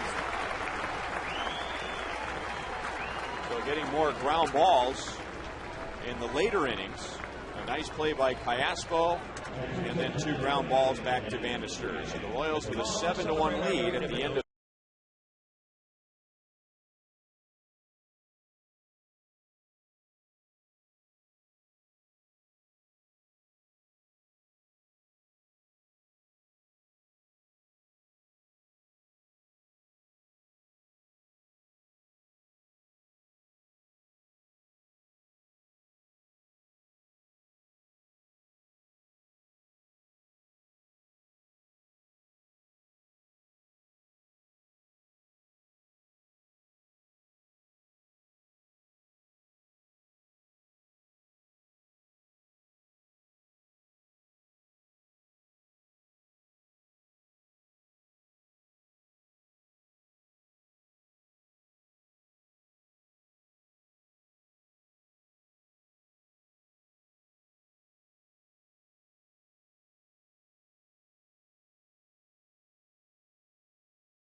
7th inning at Kauffman Stadium, and now Panera takes us around the American League.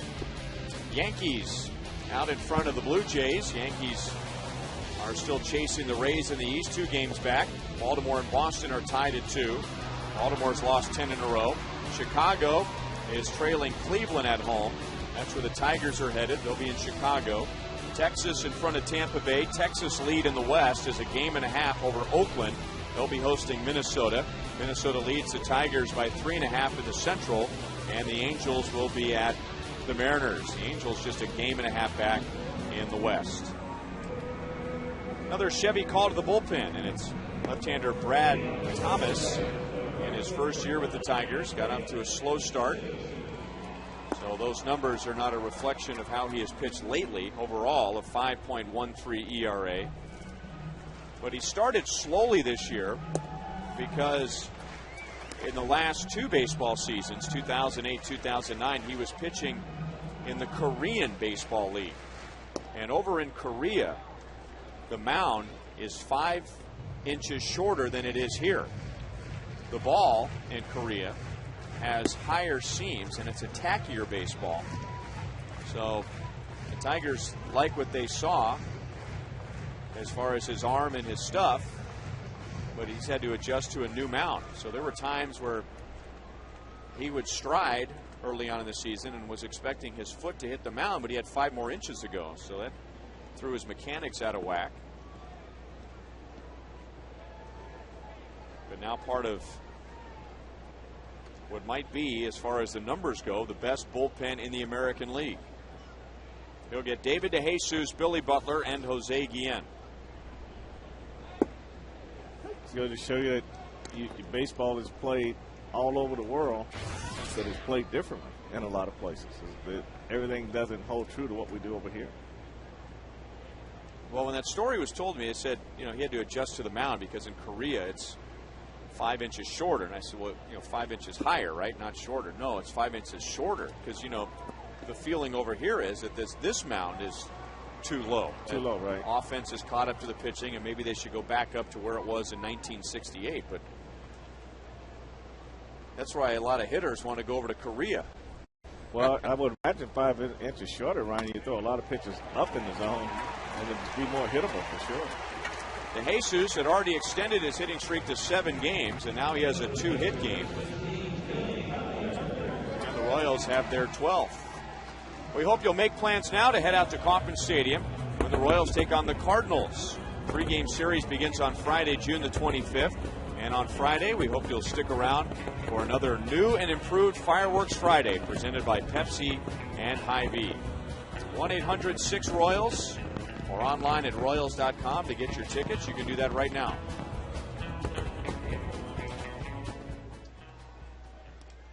Thomas throws a strike to Billy Butler. Billy singled and scored on Guillen's 3-run home run in the first inning. He is 1 for 3.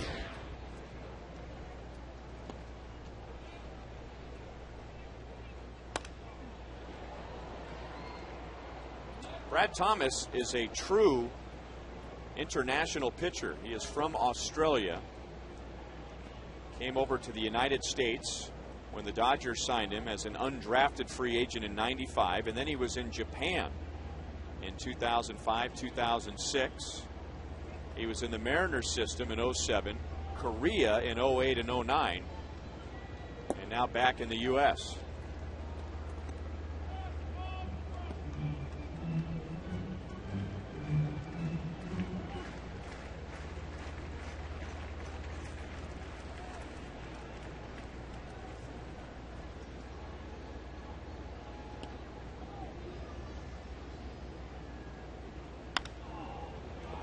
To third, Kelly to second 1, Guillen to Cabrera for 2. And Billy Butler, who is having an outstanding year, has also grounded into, 16 double plays now, and that leads the American League.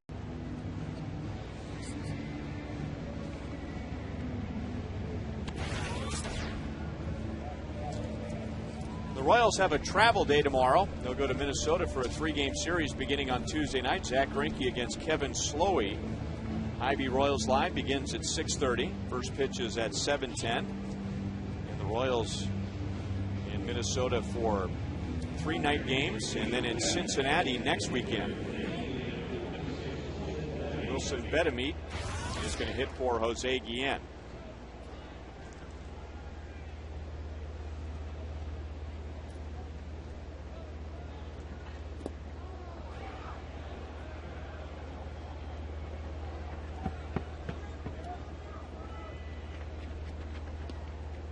Guillen was 1 for 3 with a 3-run home run in the first.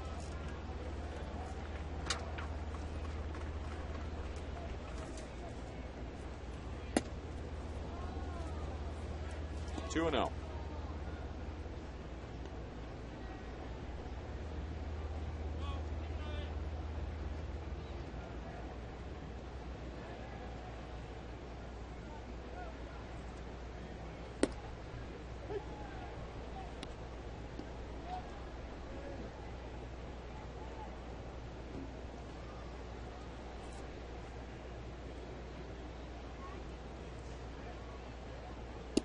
This is Betemit's second at bat since joining the Royals. And with the National League games coming up, and the Royals have that series on the road in Cincinnati, that means the pitchers will hit. So there will be a lot of double switch opportunities for Ned Yost, and the Royals wanted an extra position player. So Betemit is called up, and he has his first hit as a Royal.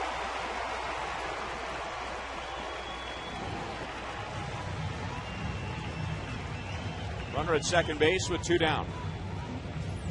Right, the one thing that we said about Betemit is that he's a guy that can sit on the bench and come off and do things like this for the Royals. He's experienced at it. He knows how to deal with it. Young players can't do this very well.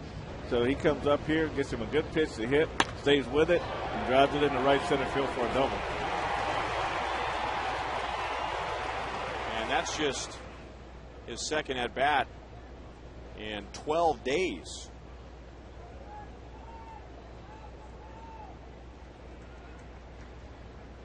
Alberto Callaspo lifts it to center field, and Austin Jackson has been all over the outfield tonight. Callaspo's out, and so are the Royals in the 7th inning.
Find out what's possible with the nation's fastest 3G network, AT&T Rethink Possible.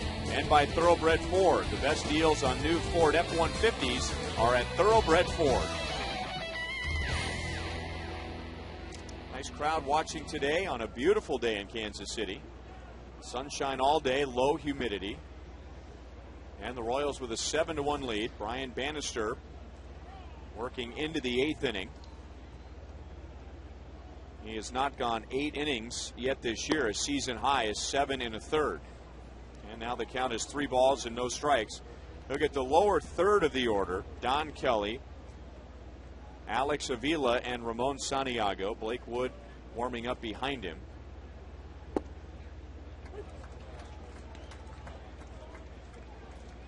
Brian very efficient today. In addition to being effective, he is right around 90 pitches.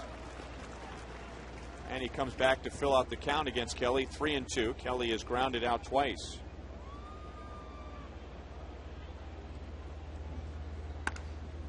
And that's drilled into deep right center field. Meyer and DeJesus are back. It stays in, but Kelly's at second base with a leadoff double.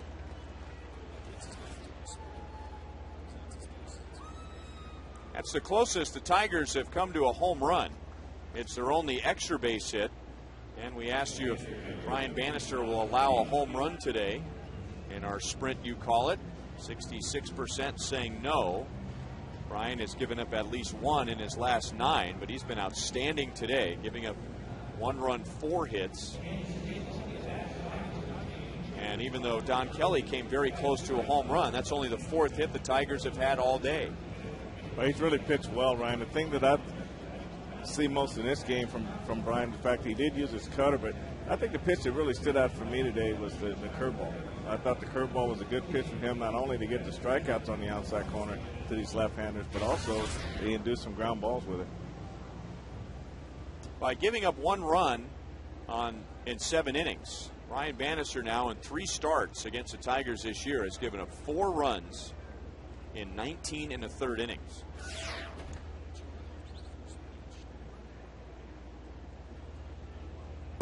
Ball 1 to Alex Avila. Joe Goldberg. Well, you see the first pitch ball there, but first pitch strikes have been really good, guys. 19 of 26. You know, Bandy's told us before, you want to be around 60%. Last couple of games, he's been more down towards the low 50s. That's 73% so far today. He has been throwing strikes all day, guys. Well, and he's getting more ground balls. So he didn't get a lot of ground ball outs early on. And Frank and I were talking about this earlier, that, you know, Brian has in his mind, and he has the data to back it up, that, well, Joel, you're more familiar with this than I am, but what is it, 1 out of every 10 fly balls ends up being a home run? Is that what he's calculated? One out of every 10 fly balls. That's not what he's calculated. That's what the numbers over time suggest.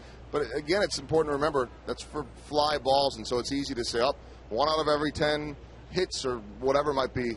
Keep the ball on the ground, and, you know, like Luke Hochevar has done, and you're not going to give up a lot of home runs. You look at the year that Banny was up more and he was throwing the ball up more home runs. But even as a sinker ball pitcher or a guy that's keeping the ball down, it's going to get up every now and then. Some of those are going to go for home runs. Banny to the plate. Kendall gets it to him, but Kelly is just ahead of the tag. It's a wild pitch, and now a 7-2 score.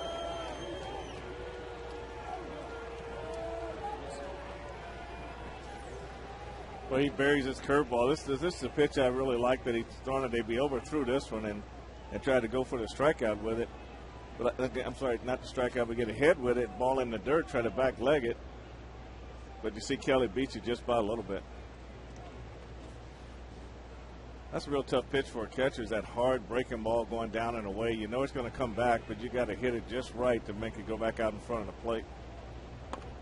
Santiago lays down a bunt. Banny bare hands, throws, and Butler has to come off the bag. So Santiago wasn't doing much swinging the bat against Brian Bannister today. He had struck out twice, so he decides to lay one down. Well, that's pretty smart on his part. He hasn't been really covering that outside part of the plate, and he did a good job there. It wasn't a great bunt, but with his speed and Banny going away, it was a tough play. And out comes Ned Yost. So for the second time this year, Brian Bannister goes 7 1/3 innings. Fans are already standing up for him as he heads to the first base dugout. And Blake Wood jogs in for the bullpen.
third. Excellent innings today. And now if the Royals can hang on to a 5-run lead, Brian will win his 5th in a row. He has never won 5 straight. Twice he has won 4 in a row before this streak. And then in the previous 2 times, not only did he lose, he got hit around, but not today. And he has really had the Tigers' number this year. So with a runner at first and 1 out, Blake Wood will pitch to Austin Jackson, and Jackson lines it to right field to Jesus, fighting the sun. You could see the sun glistening off the shades and appeared to carry on him at the last moment, but there are 2 out.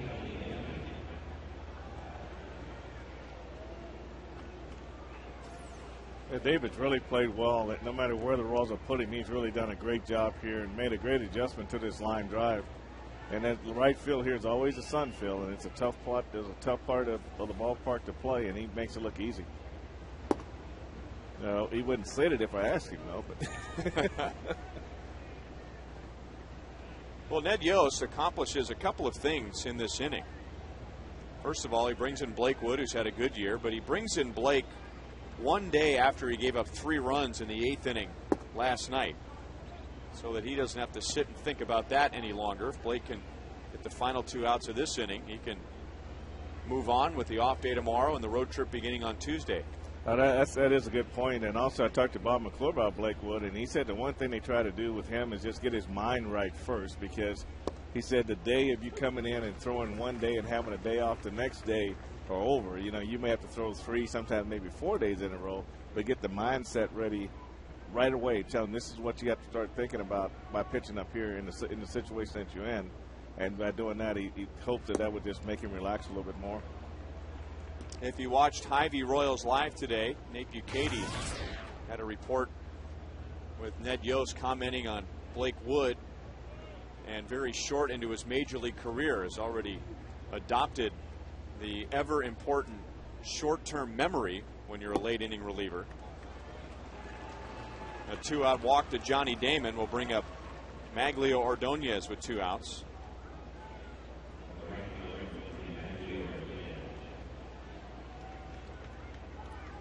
I think it's more painful for a reliever to give a game away late than it is for a starter to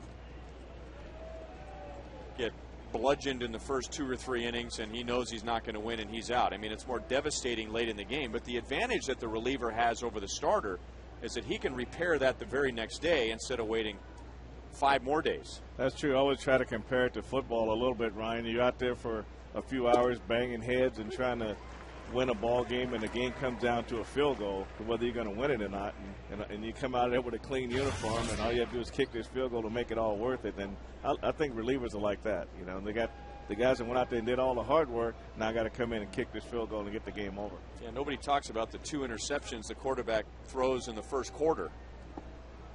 How about that block from Kendall? Well, that's one noticeable area for the Royals this year that's definitely improved. Is block balls going back to the fence, and Jason Kendall is just so good at this.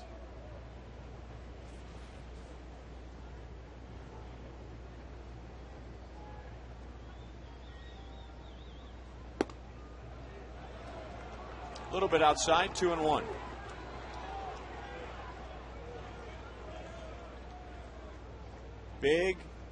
Big out right here based on who is on deck. Number 24 is standing over there waiting. Got the outside corner at 96 miles an hour.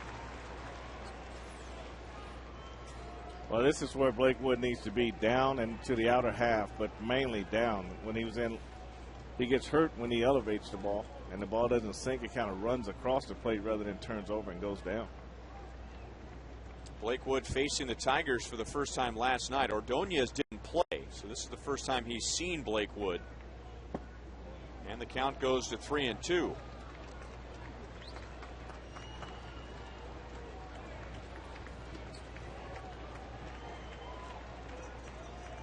Looming in the on-deck circle is Miguel Cabrera, who is 0 for 3. Well, the Royals want him to hit with nobody on. In the 9th inning.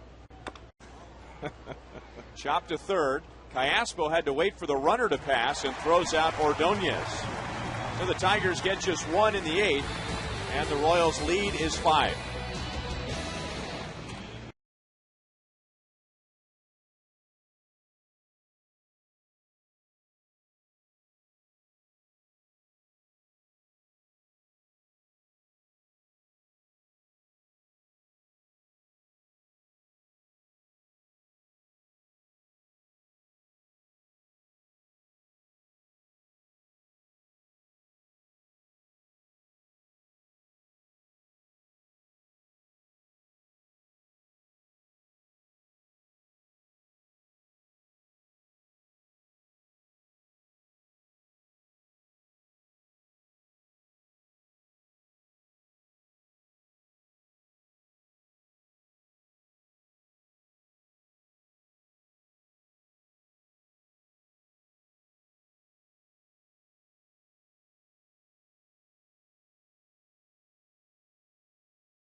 Live comes your way from Rivals Sports Bar. We will talk about the bottom of the lineup. Everybody had a hit today in the bottom of the lineup contributing.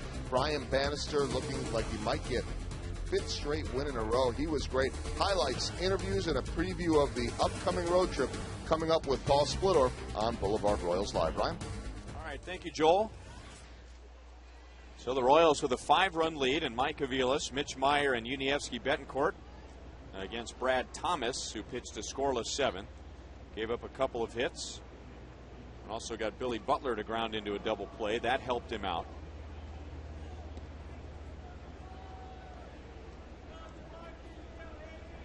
Brian Bannister can hardly watch.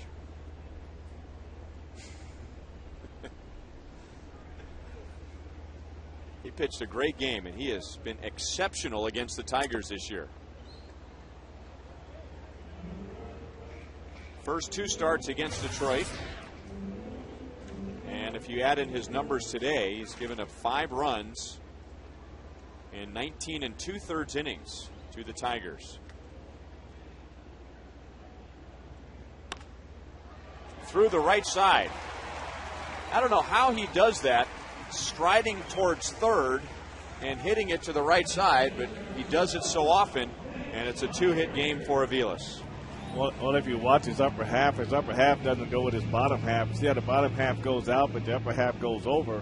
So as long as he keeps that upper half turned like that, he can reach the ball. But he doesn't really hit it as well unless it's in the middle of the plate. But you can see how his upper half goes over, and it's just an amazing way of hitting. It just it's unique, and it's only unique to him. Slow roller, and they get the out at second base. No double play. So Aviles is out at second, and Meyer at first with 1 away. Mitch Meyer, 2 hits and a walk prior to that fielder's choice. Royals with 7 runs on 14 hits. Betancourt has one of them, a double back in the 2nd inning. Drove in his 22nd run of the year. Came around to score, and then added his 23rd RBI on a sacrifice fly in the 6th.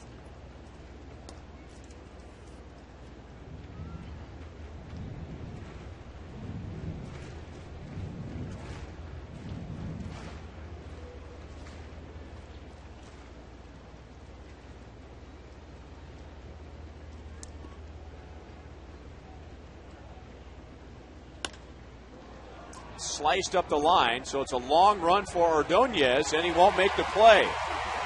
Extra bases again for Betancourt. Meyer will be held at third. So 15 hits for the Royals, And 2 doubles for Betancourt.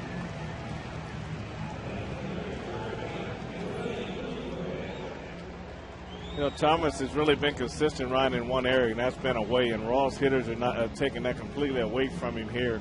There are no pitches inside to keep him honest, so they've gone out and just taking this ball away. And Unieski does a great job of just getting through this ball and hit it down the line for a double.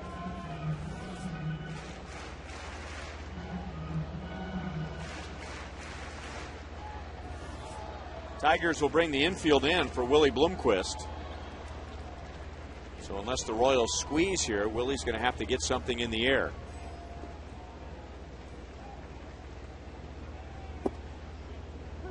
A strike from Brad Thomas. Willie hitless in his first 3 trips, but with 2 outs in the 6th inning. Singled home Aviles with 2 outs.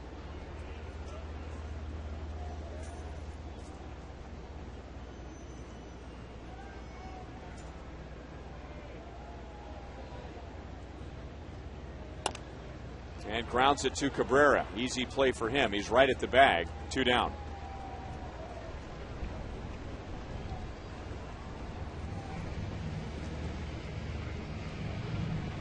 So it's up to Jason Kendall. 5 of the 7 runs for the Royals have come with 2 outs. All 3 in the first inning. And then 1 in the second, 1 in the 6th. And Kendall with 2 outs, and the count 0-2 in the 2nd inning. Singled home Yuniesky Betancourt. Betancourt's at second base. Meyer is at third.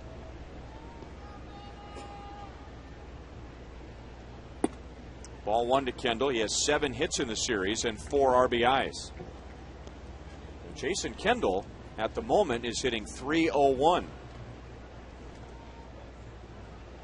Well, he's definitely got the right type of swing for it, Ryan. He does a good job of just staying within himself, and he does a good job of hitting the ball the other way. And he's a veteran. He knows how to think at the plate, and he makes adjustments very quickly.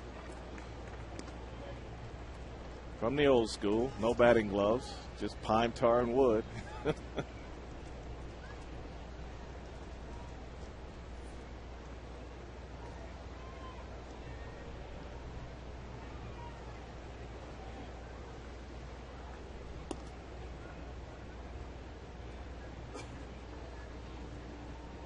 Thomas all of a sudden concerned with Mitch Meyer, backing up the rubber and checking him out.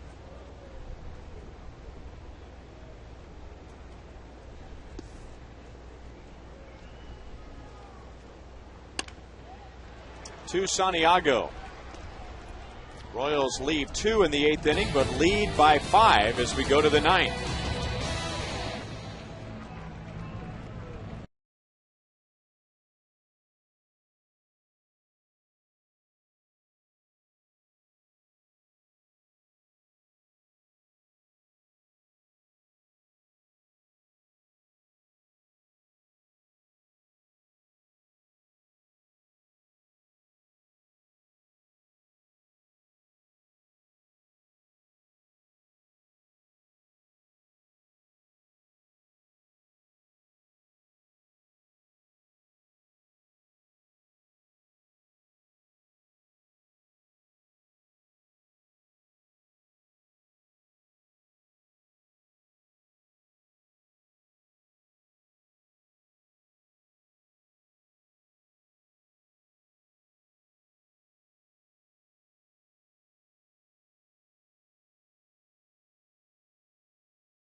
3 outs away from winning the series with the Tigers. Today's Miller Lite Taste greatness moment. We'll look at Brian Bannister, and lately our Miller Lite Taste greatness moment has had to do with a starting pitcher. Well, definitely not. That's a good sign for the Ross, Ryan. But this was Bannister's day today. He made good use of the outside corner. He racked up 5 strikeouts, got his ground balls late in the game that he needed. But the big thing with him today is that he was consistently out of the middle of the plate and kept the ball off center of the Tiger bats. Joakim Soria getting some work. Will pitch with a 5-run lead. And he goes right after Miguel Cabrera, who doesn't waste any time to pull the trigger. Cabrera is 0 for 3.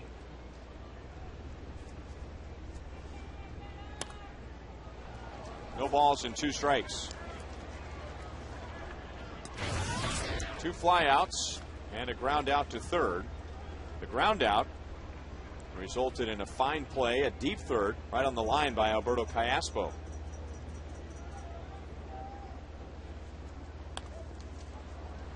Cabrera, by the way, is 3 out of 3 against Joakim Soria with a home run. And in the second game of the season, with 2 outs and 2 strikes in the top of the 9th inning, Cabrera hit a home run off the right field foul pole to tie the game. The Royals ended up winning that game. So Soria's first appearance this year was a blown save thanks to Cabrera. And it was a great at-bat. He just fouled off pitch after pitch after pitch. Finally got something he could handle and hit it right off the foul pole. Strikes him out. And a fastball that was just boring in on Cabrera.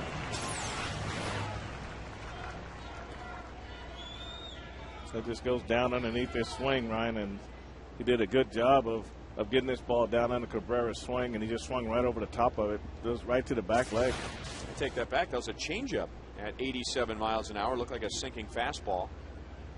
Either way, a lot of movement. Nothing Cabrera could do with it. Brendan Bosch, 0 for 3.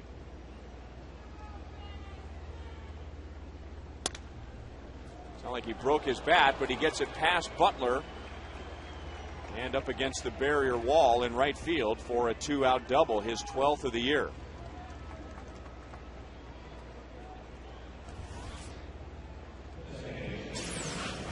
I agree with you on this one, Ryan. Did break his bat. He's got this ball well above the trademark, but just a good spot hooking away from Billy down the line. With Bosch's speed, that's an easy double for him.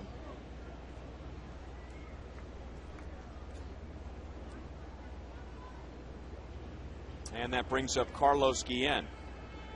2 ground balls and a walk against Brian Bannister, and that was Banny's only walk. 1 walk, 5 hits, and 7 1/3 innings. And the Royals are 2 outs away from helping Brian win his 5th start in a row. Going for his team-leading 6th win. 1-1 from Soria to Guillen.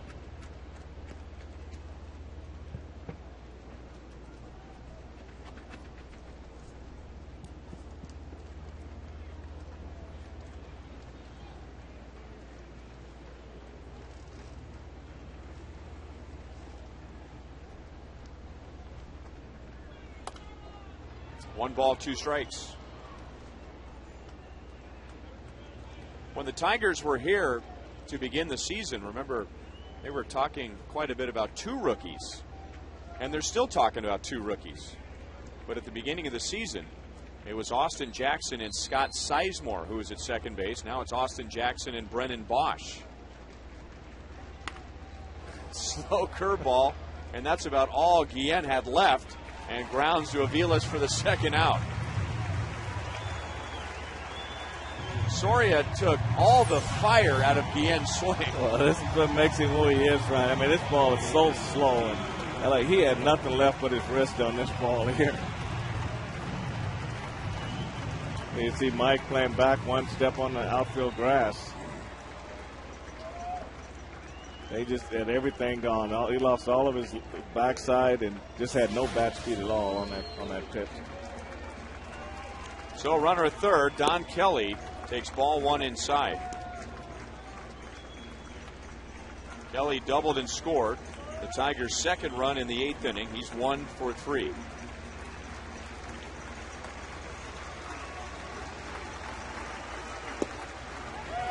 One ball, one strike.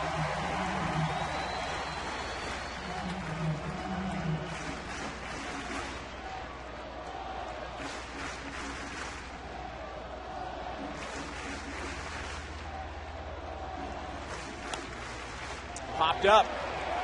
Soria chasing it down. He wants it. Who's got it?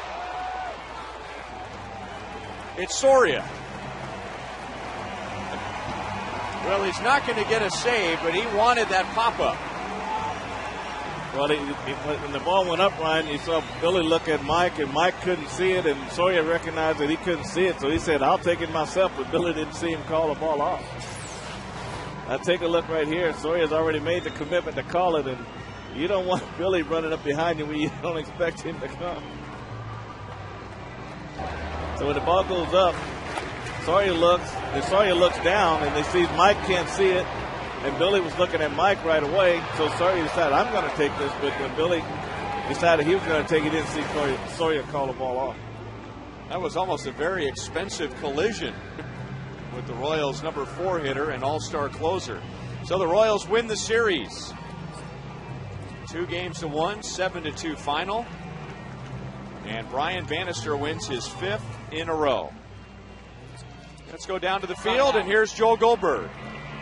All right, Ryan, thank you very much. As the Royals with hits throughout the lineup and part of the attack, Mitch Meyer here today. But before we talk about the big offensive day, from your vantage point in center field, how about the job of Brian Bannister this afternoon? Oh, it was unbelievable. He was throwing strikes, getting ahead of guys, and if you do that, you're going to be all right. As far as the offense goes, and obviously Jose providing the big blow in the first inning, but you guys come right back and put the pressure on. Tell me about the bunt and then being able to.